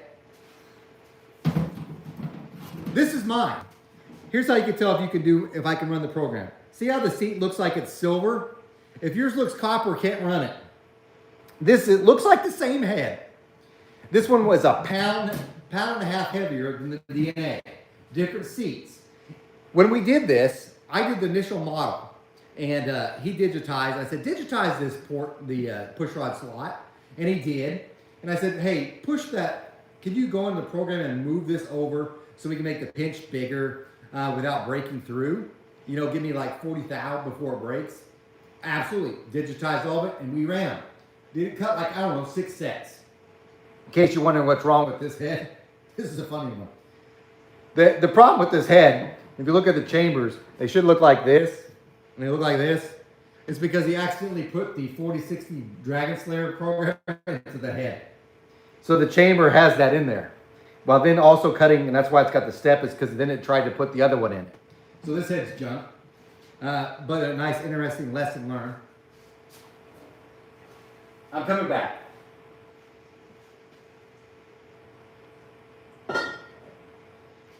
So anyway, back to the DNA head. Did this very first one. I was like, okay, no big deal. What we'll do is we'll just shrink down the program here at the pinch and go back to what the stock one was, maybe even smaller. Digitize this, we'll be fine. No big deal, right? Obviously, what could go wrong, you know? Because this, I mean, obviously you could weld this up. We could recut this one. It should be fine. Thinking, no big deal. Nothing to worry about. Everything's good. Everything's good. Everything's good. And also, by the way, it had blistered right here where the exhaust bolt hole was on this one. Like, it actually didn't blister. It cut through where the threads are. It's not in the water. Not a problem, but still, we're going to fix it. So on this one, we moved the push rod slot over.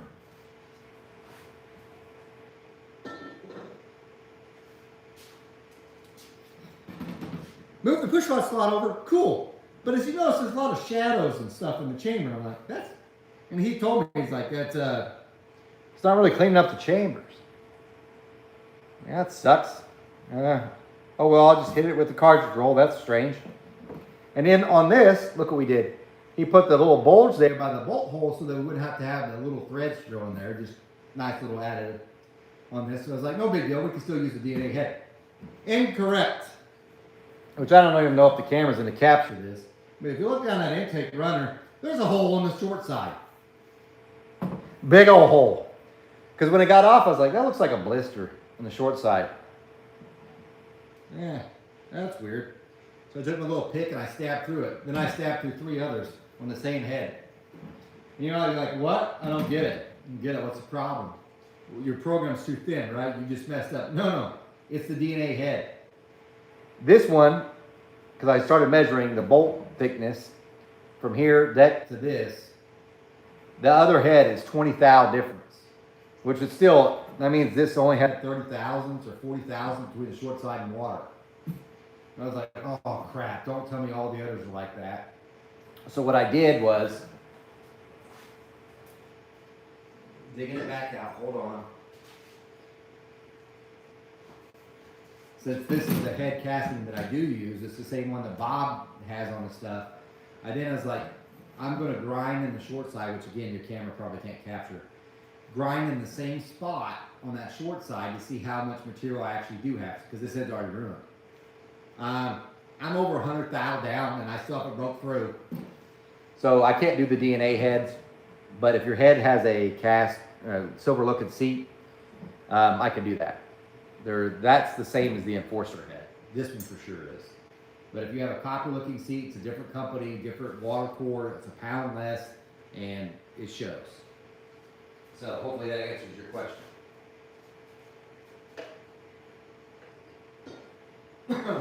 Give me just a second here to make a bigger mess. I know you're worried about me stacking all these heads. Me too. By the way, I wish I had a Summit shirt. Brian, if you ever watch this thing, I wouldn't watch my stuff. I'm boring as hell. But if you would, it'd be great. I mean, I like Jegs. You know how I got this shirt? I don't buy shirts because I'm cheap. That's race car parts. Jegs sent me this back when I first started the YouTube thing. They partnered up with me, and that's why I had that Jegs parts washer and stuff. They sent me a shirt and all this. Then they're like, we're done with the partnership program. And then they shortly sold to private equity as well. But Summit's been really great. I would wear your stuff, Summit. I'm an extra, extra large because I'm that fat.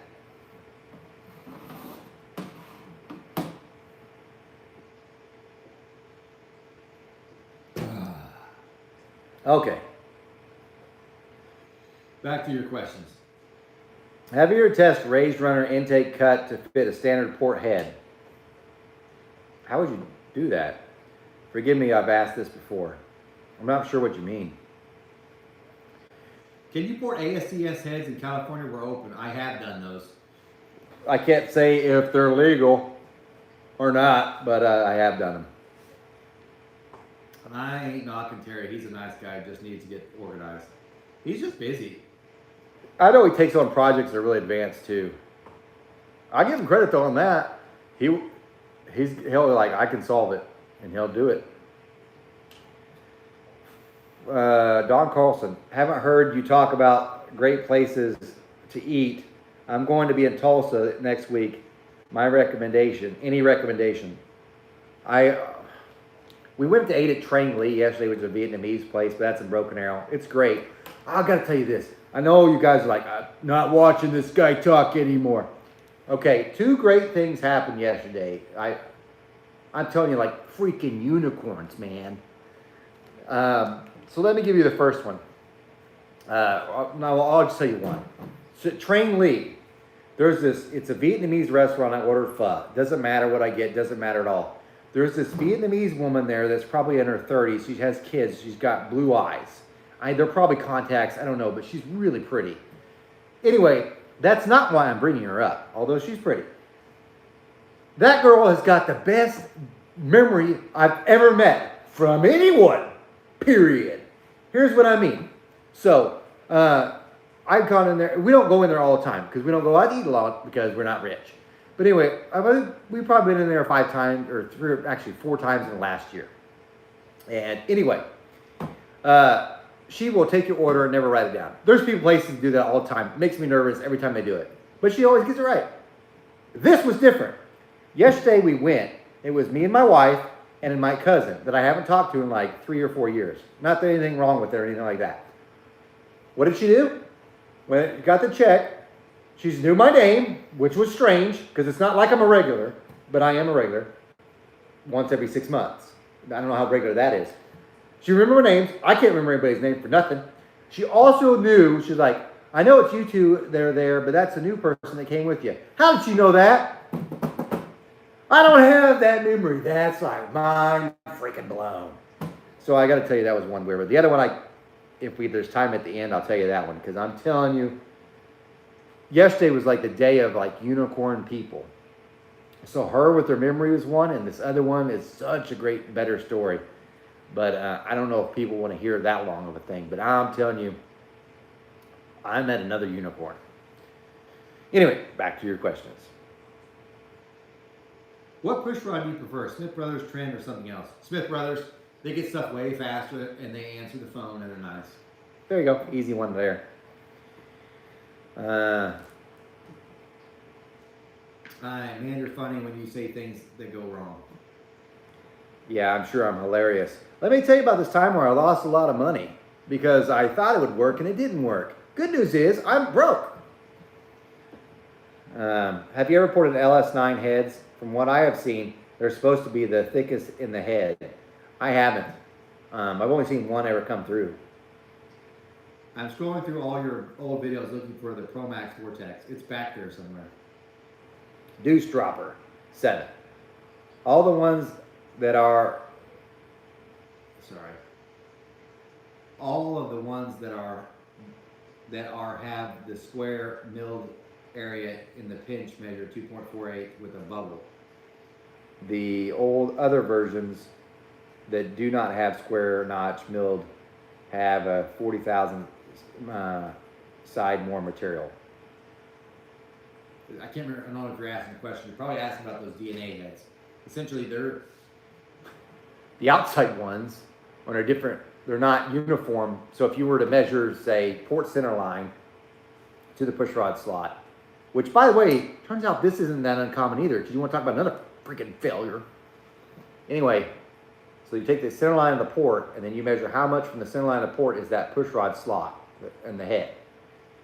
If you were to translate over to the other port, it should be the same, but it's not on those. Instead, the outside ones are different. If you think that's unique, you're dead wrong. And this is what makes porting heads such a pain in the rear, because the companies don't care about you as far as porting. And I don't even know what they're thinking. A prime example, so Terry's doing the 232 program. I'm going to tell you this. There's a brass sleeve that's going to be where the push rod slots go. And you want to know why? They should be in the same spot. But I thought it was Pro Max because I initially was doing it off the Pro Max, which is Steven Son casting. And he allegedly copied the 200cc or 215, 210 head from AFR.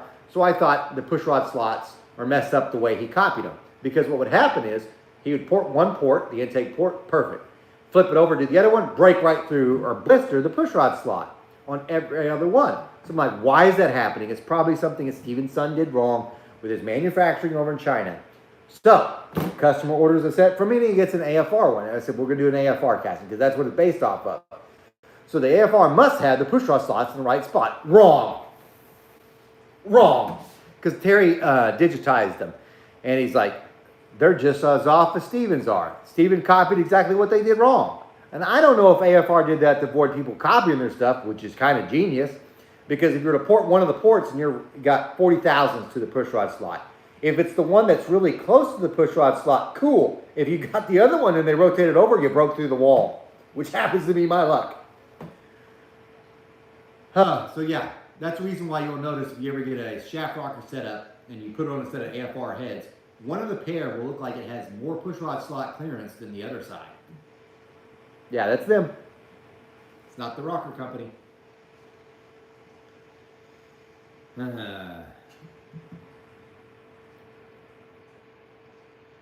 Pontiac 411. Mill the flange on the raised runner intake so that it drops down to line up with the stand port. You'd have to go the other way around. Tony turned me on to the idea of the GM bow tie intake from Chicago Disc is done this way. Oh, I get what you're saying. Yes. Yes. But really, they have intakes anyway that have a better alignment anyway. So like so you get the report of the heads. The intake should come up that way. Oftentimes, what happens is the top part comes up perfect. The bottom will go like or this. But there's still some that will go perfect as they should. T-Chaps, were you a school teacher before this, right? What's the story of why you got into it and why you got out? Yes, I was a teacher. It's a long story. Matter of fact, if you want to watch why I got out, here's what's so cool. So you can Google this for all 106 of you that are watching. When I left teaching, it not only made the national news, it made also the local news and national news. You can go look at, go to YouTube and type in, go to Vice News. They came out, they didn't come out, but they wanted to interview me, and it was several other teachers too, whenever we left teaching, which was like in 17, and got on camera there, but the local one did as well, and that's when they spotlighted the shop as well. But there's a whole lot to it. Honestly, I'm not gonna lie, I hate that I'm out of it, because people say, oh, I love the kids. I actually enjoyed them. Because the greatest thing you could have, and this happened this last week too, just so you know. I know I lost 6 of you, sorry guys. But last week, I was working at the gym, and I saw this person, I was like, man, he looks a lot like the kid I taught. Granted, it'd been years, like years. Yep, it was one of my ex-students. And so I talked to him for a while. It was really nice to see how they're doing it. So one of the greatest things about teaching was you get to work with these kids. And mine are 4th graders, so they're like 9 to 11. So you get to see what they end up becoming. It's something great. It's super cool. I love that because you could just see the future for them, right? I hated every other part of it. The paperwork, parents. And by the way, if you're thinking parents are bad, it's the ones that are the bad kids. No, it's the ones that they got a B for the first time. Worst. But anyway, you can watch that and see why I left and all that. Brandon Piva House. Do you recommend running ported 862 or 79 heads on Gen 3 5.3 with boost? 799s. More compression. T-Chaps. Esmond. They are Speedmaster Vortex. He did. I remember watching them a few months ago. I think they're the same ones. Thanks, Brandon Peep House. Appreciate you. What are the best castings you have come across, foreign and domestic? Ooh, loaded question. In all fairness, Steven's son, which is a Chinese, I'm saying it, and I don't lose subscribers for this, but this is a straight up truth. Steven's son, who's the one that makes, he's a Chinese person. He's the one that makes the castings for Promax and this other company who I get them from, they just don't say Promax on them. The castings themselves are the most consistent and the best quality, period. Disadvantage, his seats suck. He puts in these ductile iron seats that aren't what AFR and Brodix uses and TrickFlow uses. It's this other thing, they're hard to cut and they're kind of brittle. I don't like them. I don't like them. And then his other alternative, which he started using, is these copper ones, which I really hate them. So, and it's not cost effective just to change seats. But his casting's by far the best. The disadvantage besides those two things is he makes them in such large quantities that you cannot make a change. So if I said, hey, Steven, on your 215, can you just not put the push rod slot in it and I'll just have my CNC machine put it in there? He won't do it. Because he'd have to do it for 10,000 or however many that's ordered. Just trust me, I would love to have it done that way. And I know you're thinking, because I'm thinking the same thing. I should save him time because that's less machine operation he has to do. He doesn't have to cut through the push rod slot. This should be a piece of cake. Why not do that? It's easy. It's faster. Nope, it's because he has to change and then other people want the slot. So then it's kind of a pain. There's a change of programming on it for a couple. I don't want to do that. That's a problem when people have large ones. So the other disadvantage is there's no changes. It is what it is. So that also means, which happened with the 200cc head, if it's off for a whole bunch. Because that 200cc head is the one I designed a program for. Beautiful, right? Again, the program's off because it's off and can't do anything to ruin it. But as far as American castings, by far Brodix. Brodix casts their own stuff. If I ask them to make a change, unless it's something ridiculous, everything costs you money though. So if you ask for a change, it costs you money, but at least you can get it done. Might take you a while to get them too. But castings are good. Don't get me wrong, every now and then they get porosity problems. I've done enough of the hand porting ones. Yep, it's going to happen. But as far as hitting water on those, it's pretty rare ever. So theirs is better. Their machine quality, as far as what they taught, like everything's better, as far as where the placement on things are. As far as valve jobs, they have an old Surdy that they're using. So, but then again, I cut all the valve jobs myself. But if you're to get some of their stock stuff, But Anyway. Ooh.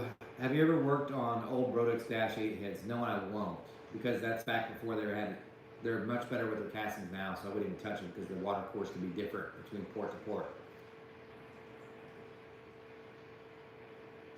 Yeah, I'm the one that sent those heads in. I'm looking for the Pro Max. Okay. Jason Storm, I like made in the USA stuff. I do too. They just aren't that many. So, are you a dealer for any cylinder heads? No, I don't. Lenny, you're probably a Mopar guy, so I'm probably gonna get mad. Mopar guys are probably the guys that annoy me the most.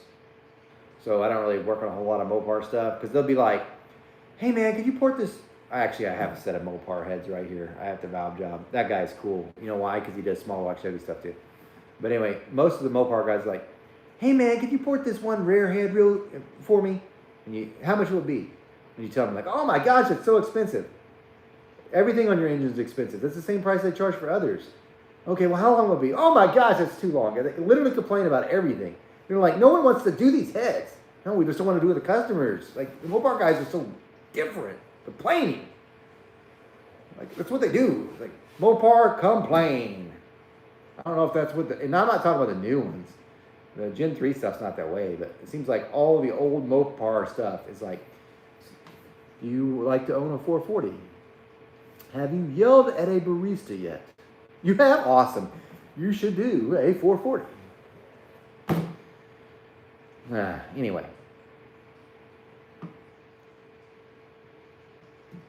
Andrew Hunter, if you had a Dart Wilson intake or Edelbrock 2900 Victor Jr., what one would you use? When are you doing it? And Uncle Bob's 421 testing, does he run standard base circle or 900 base circle? I don't think so more than one thing there. The Dart Wilson I haven't seen, so I can't say.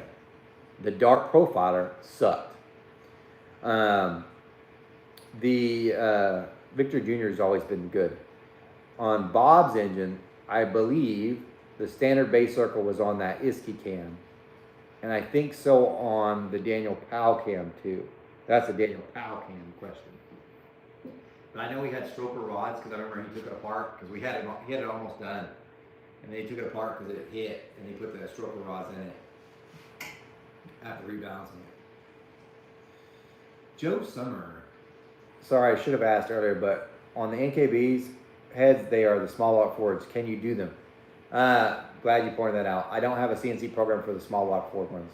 I don't think there's anything wrong with those. I think those are really good heads. You might say, why don't you do a program for them? Because Tom, he probably has a small block Ford plate from 3B. That's where he does my Dragon Series. One of the guys does my Dragon Series. He probably could do them, but it'd be so expensive it wouldn't be worth the amount. The person who would buy that head, your NKB Ford head or your AFR Enforcer head, doesn't have the money to pay me to pay him.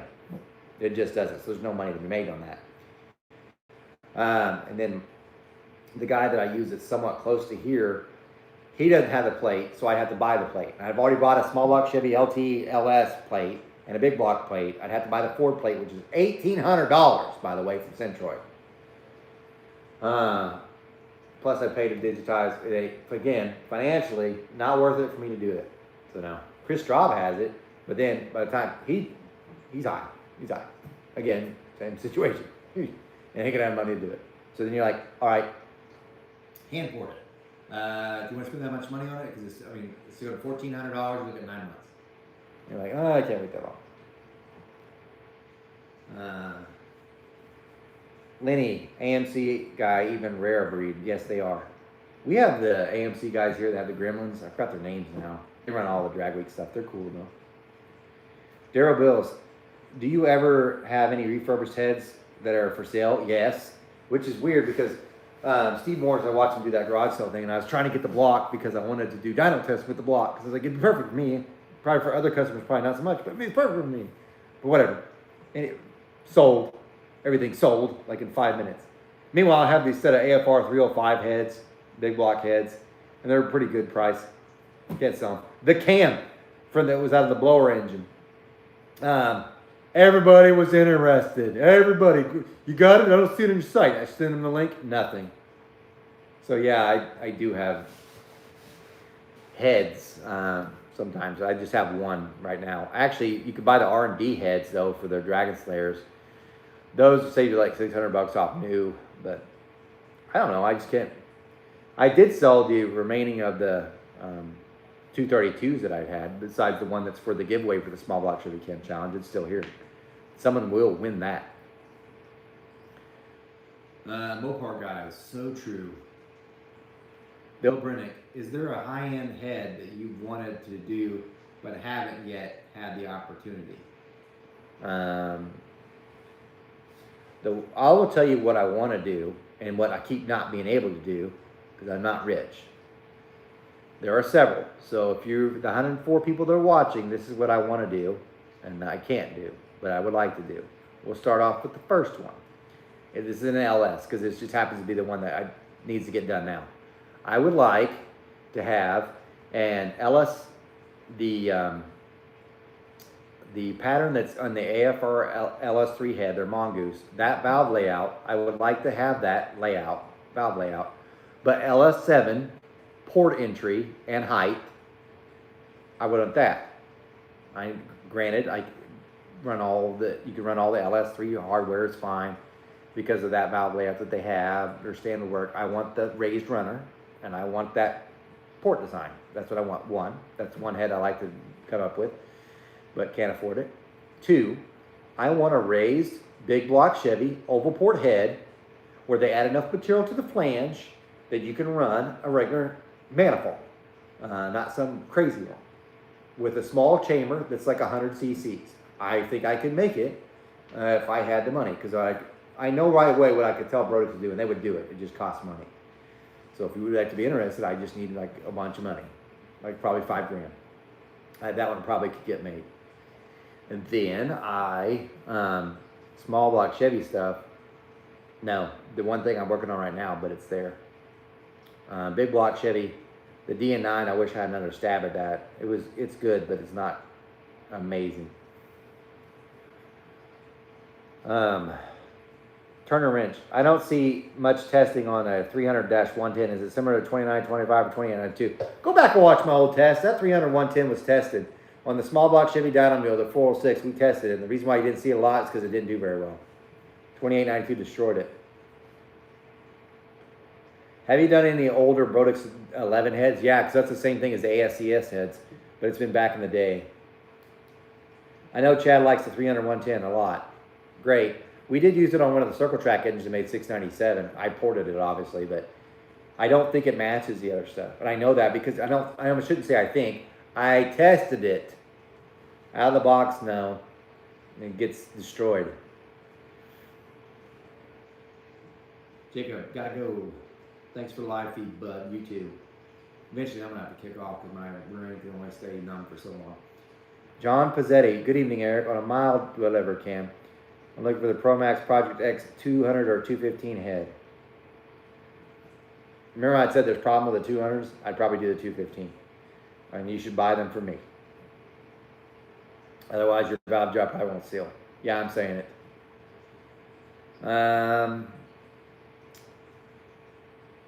I have a 69 Z28. Took the 302 out to save it and bought a 383. Going to freshen up. It has an older Track 1 heads on it, 11:1 compression ratio. You think 550 horsepower would be easy? Need a cam with a vacuum for the brakes. Not with the cam for the brakes. Nope. Not with that head. Nope. If you want the port AMC heads, I could send you aluminum ones. Nope, I don't want to. Sorry, pass. Either Indy or Elderbrock. Here's the kicker. Take all the time you want. Don't care if it's 10 or 20 months. I've done the Elderbrock heads for the 440 That guy was actually nice. He came out of Oklahoma. That's probably why he was nice, because he's from Oklahoma. Most of the other Mopar guys from out of this state, I swear to God, yes. They also do this. Yeah, I know it sounds like a bashing people, whatever. Mopar guy on the phone. I got a 440 Mopar. Could you port the heads? How much would that be? $1,400. Oh. The longest freaking pause. And it's like, geez Louise. These are the guys that are at the light turns green and they wait 3 seconds. I got to go. Sorry, you didn't make it out. But no, I don't. I mean, you could send those 440s. I could try it. It'd probably make good content because somebody like, look, you got more views than you did with the small block Chevy Vortec heads. Give it a day. Which heads for a 598 in a bracket link? Ron's terminator injection. BB 380. Headhunters. Do the headhunters. The lead time on those, it's based on Brodix time. Brodix typically runs on the big blocks. You're getting into the busier season, by the way. You're looking at probably 4 months, 3-4 months, maybe quicker. Depends on what they're running, because they usually run like heads at a time. So like small block Chevys 1 week maybe, or big block Chevys. So it depends on where you're at.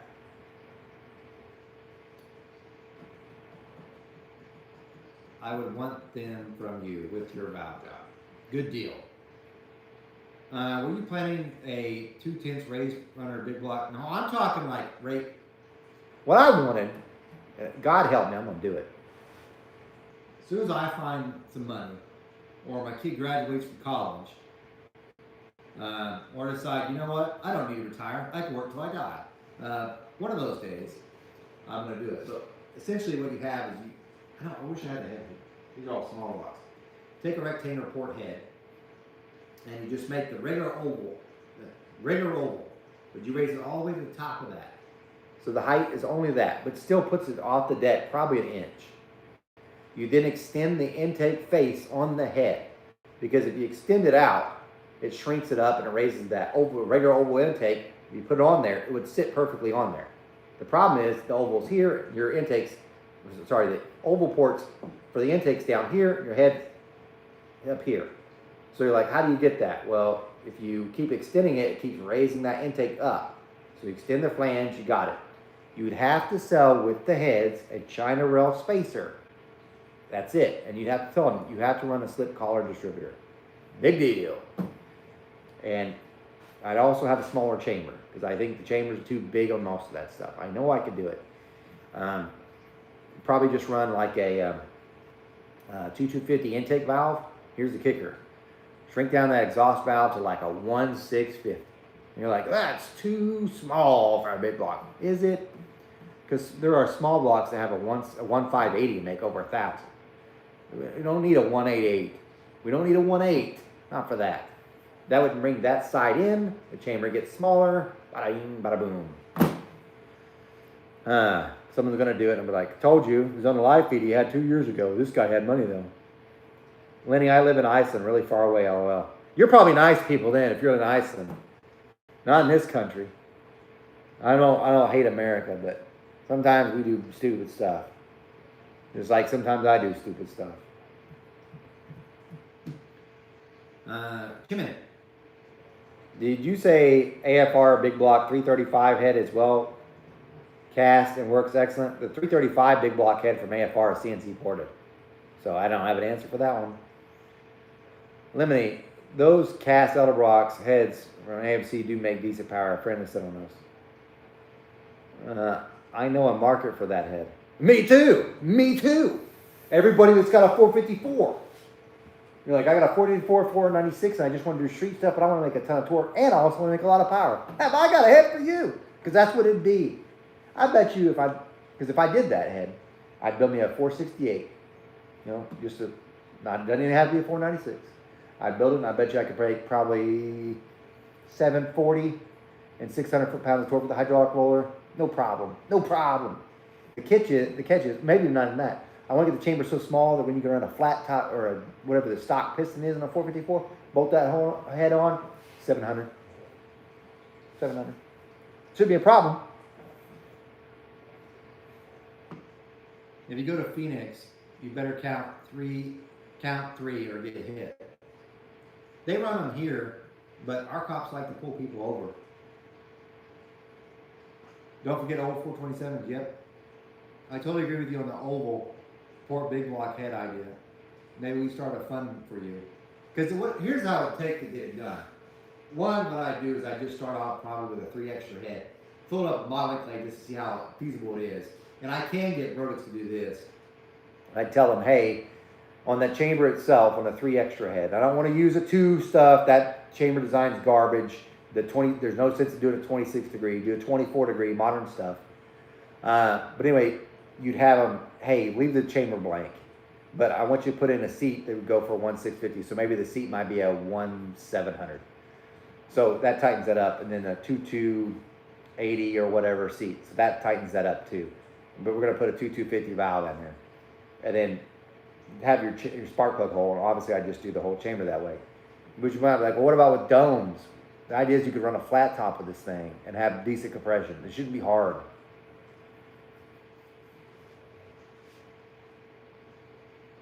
It probably costs, if I'm being honest.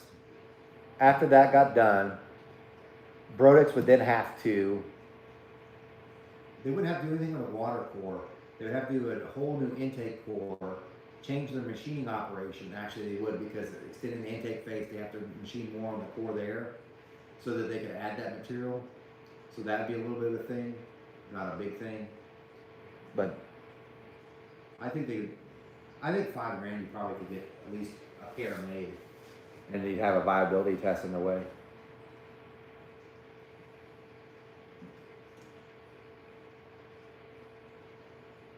Thanks, Eric, for all you do for us nobodies. And yes, Stay for the end, all your videos. Just a thought you should know. Thanks for staying to the end. So many people don't. What they don't know is I save the good stuff till the end anyway. Eric, the AF4 Force with Chinese. Those are garbage. I shouldn't say garbage. The big block AFR Enforcer heads, Chevy ones. I know Steve Morris did some work on those and he did that for a video or whatever, but they're okay. They are not great. Although DZ Performance did them and he made decent power too. But when we did them and we tested 6 other ones, just about everything beat it. So they're okay, but they're not. You get what you pay for in that. That's one of the things you would say for that.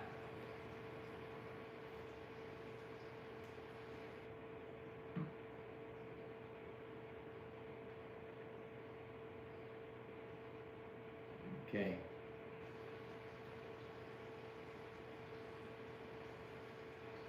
The Superflow bench Would bring a few dollars to that fund. No, I'm not selling this. I don't know. I actually had this one listed on Jameson. I said just take it down a long time ago. Because I was like, it didn't really get used. Once he put the flow controller on this one. But now it's because it gives better numbers, if I'm being honest. This is probably what most people advertise their numbers on. It's higher than this by like 6 or 7 CFM. Sometimes it reads the same, but for the most part it's higher. So this is like, you make me feel so precious. Reality. probably because I guarantee my phone numbers. Have you seen down results from the AFR LS1 Enforcer heads? With a 3,000 budget allows me to do a fast intake. I actually have a set over here. I'm going to flow and do a video. So I have to do the valve job on those. They have the copper seats too, which I hate. I should have charged more. If you're watching this, Justin Crosby, I should have charged more. I didn't know there were copper seats. Whatever happened to the 14.5 degree big block heads you were messing with? Which ones? So, there were the 12 degrees. The man-eaters. They're somewhat done, but I don't have time to get the rest of the engine yet. I got the block and I got the heads and the intake. I don't have money to get the rest. I just spent $1,500 in this notebook again today. For the window trim, the windows, because you love your son. He said, Dad, there's the glass in and there's a car show on February. Like, it's going to be cold. We'll be ready? I love him so much, though. Okay, I'm going to leave off with this one story, because I think I'm going to call it quits. But I'm gonna leave with this one story because I told you I had one unicorn happen yesterday. Well, actually, 2 unicorn stories happened yesterday. I told you one. Let me tell you the other one. And I shouldn't say copper, and I'm back a little bit, because what's wrong with copper seeds? It's not the copper alloy that Brodix uses on theirs. Easy to cut, perfectly fine. There's this special copper alloy that the Chinese use in their heads that is different altogether. It cuts. It's the same DNA. It does the same. I know why I know it's got to be cheap, because they're putting in the cheapest dang heads. So they cut hard, and I hate them. So brand new seat cutter can be sharp as all get out. You got to be careful with it. This valve job takes twice as long, and sometimes you got to use a stone anyway. Pain in the rear. But anyway, I'm going to end with this story real quick. So, yesterday I had the guy coming over and he put in the glass in the car, right? And this guy has done a lot of other glass work for me, and I don't want to mention his name or anything like that. I only mention this because it was probably the most rare thing I think I've seen in probably 5 years. Okay, and that's why I'm bringing this up.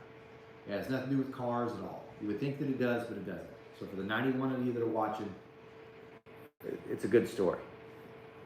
So anyway, he comes in. He's like, this is like 9:45 in the morning on a Saturday, mind you. And he's like, comes in, he's talking to me, and we're talking about the car, and he goes, I got this friend with me. Do you mind if he comes and sits in here with me in the shop? And I said, no, I don't mind at all. He ain't gonna be in my way at all. So yeah, it's fine, all good and go.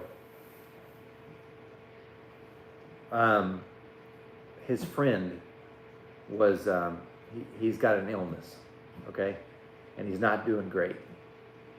And I know many of you, and myself included, in this, where we lose track of our friends, and we kind of just get lost. But what had happened was the guy had called him up and said, "Look, I'm bad sick. I got no one left. Would you mind being there for me when they, call?" He said, I'll do more than that for you, buddy. You come here. So literally on every job that he goes on, he brings this guy with him. And he just sits in the chair and he talks to him and stuff, so he never feels left out or that he's alone. And he's telling me all this, and the guy doing the glass, he's an amazing guy, like nothing but niceness, right? Probably the nicest person I've met, and it proves it even more and more. So he's doing all the glass stuff, but I asked him, I said, "Do you guys want anything to eat?" Because it's like, at this point, it's been 1 o'clock, right? And he's been here, it's 9:45, and we got the other guy sitting in the chair that's, ill. And he's like, the guy in the chair is like, "Yeah, I'm kind of sick. Not sick, but I'm kind of hungry." And the glass guy goes and gets cookies and stuff out of his car. He's like, "I can have my wife bring him." He's like, "No, don't trouble for none of that." He keeps waiting on him and everything, but he takes him to every place. So he's like, he's my ride or die, man. I'm going to be there till the end. And finally, when he wraps up at 5:30, now I want you to put that in your mind here. 5:30. He is at 9:45 a.m. He said he'd be here. He was at 9:45. 5:30, he had all the glass in when he called it quits. 5:30. I said, "You tell me how much I owe you." Now, I want you to remember this, because it's all part of the story, I promise, in a way. He said, "Well, the glass, because he brought brand new front glass, was $120. He charged me $100, $50 to take it out, $50 to put it in. Same with the rear, $50 to put it out, put it in. The whole total and everything was $420. That's with the brand new glass." I said, "There ain't no way. No way, buddy. No way." So first off, you know how rare that is where someone doesn't try to gouge you when they worked all day? And by the way, he got stuck in the car because he's doing the rear quarters. The cage is in the car. It got the seats in the car. He got stuck in the car because the bars are where they are. And I know this because I tried getting there to do the back of the sound deadening, and that was pain in the rear. The rear window's worse. Like, ain't no way. So I go in, I said, "Okay, that's fine." I go get him a check. Obviously, I pay him more than that. So I get out and I'm like, I was telling my wife when I was writing the check, I was like, man, I'm telling you, this guy's a freaking unicorn.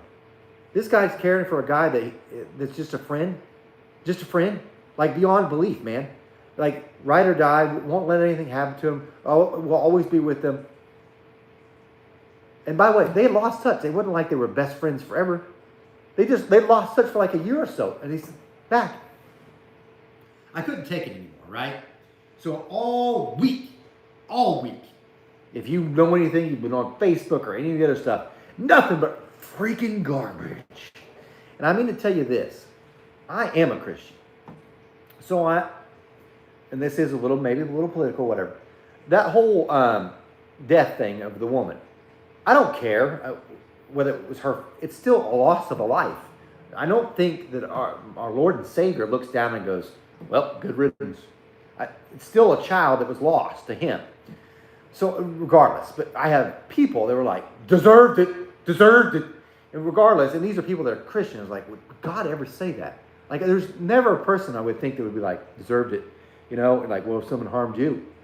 No, I can't. That isn't in me. So, but anyway, I know I'm getting a little off there. All week I've been seeing this. Just people just being negative. And even if it is that, it's negative everywhere. Like literally everywhere.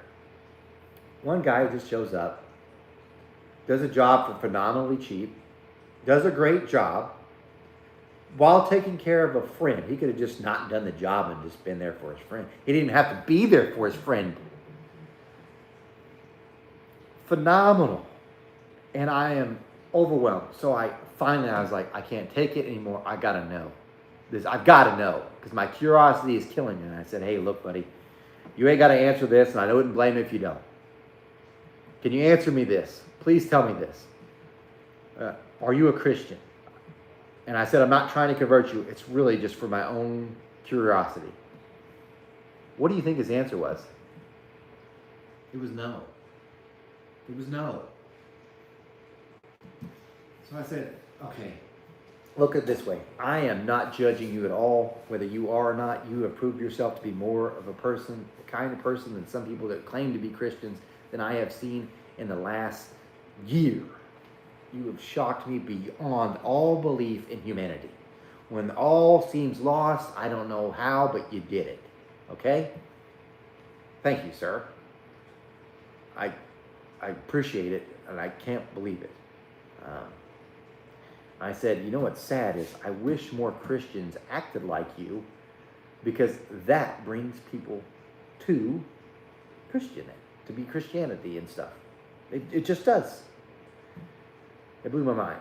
He did give a longer story, which I won't bore you with, but telling him why he was a Christian and why he is not any longer.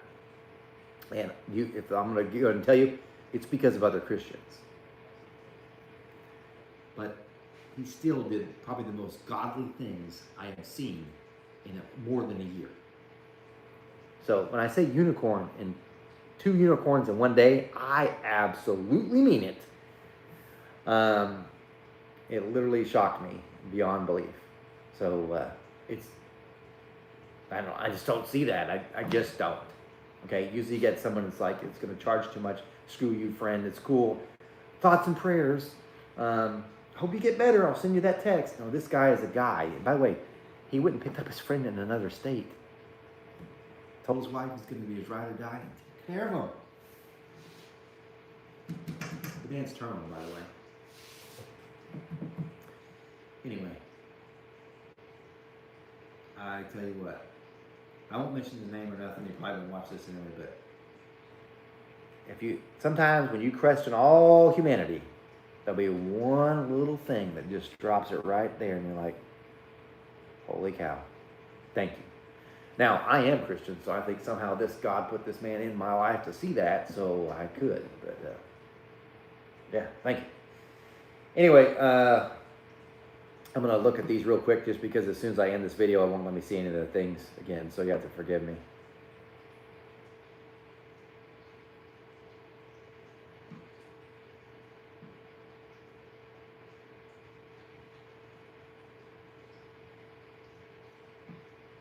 anyway, That looks like I wrapped it all up. I just want to make sure I didn't forget anybody. Guys, thanks for the ones that gave the extra money. You didn't even have to do that. I appreciate you. Guys, remember, I am no Superman. I did raise Superboy. That kid I am super proud of, beyond belief. But anyway, I don't port cast iron heads. You're going to see a cast iron video next, and you're going to think, hey, he ports cast iron heads for myself. I don't respond to Facebook or Instagram messages. If you put one of those messages, I usually just send you a link to the video that says I don't do it. And best way to get a hold of me is through email, weingartnerracing@gmail.com. Remember, I'm a dick a lot of the times and most of the stuff, just because you got to remember you don't know who I talked to the minute before you contacted me. But you guys enjoy the rest of your Sunday. I'm going to go eat some supper and try to get feeling back in my legs. You guys take care.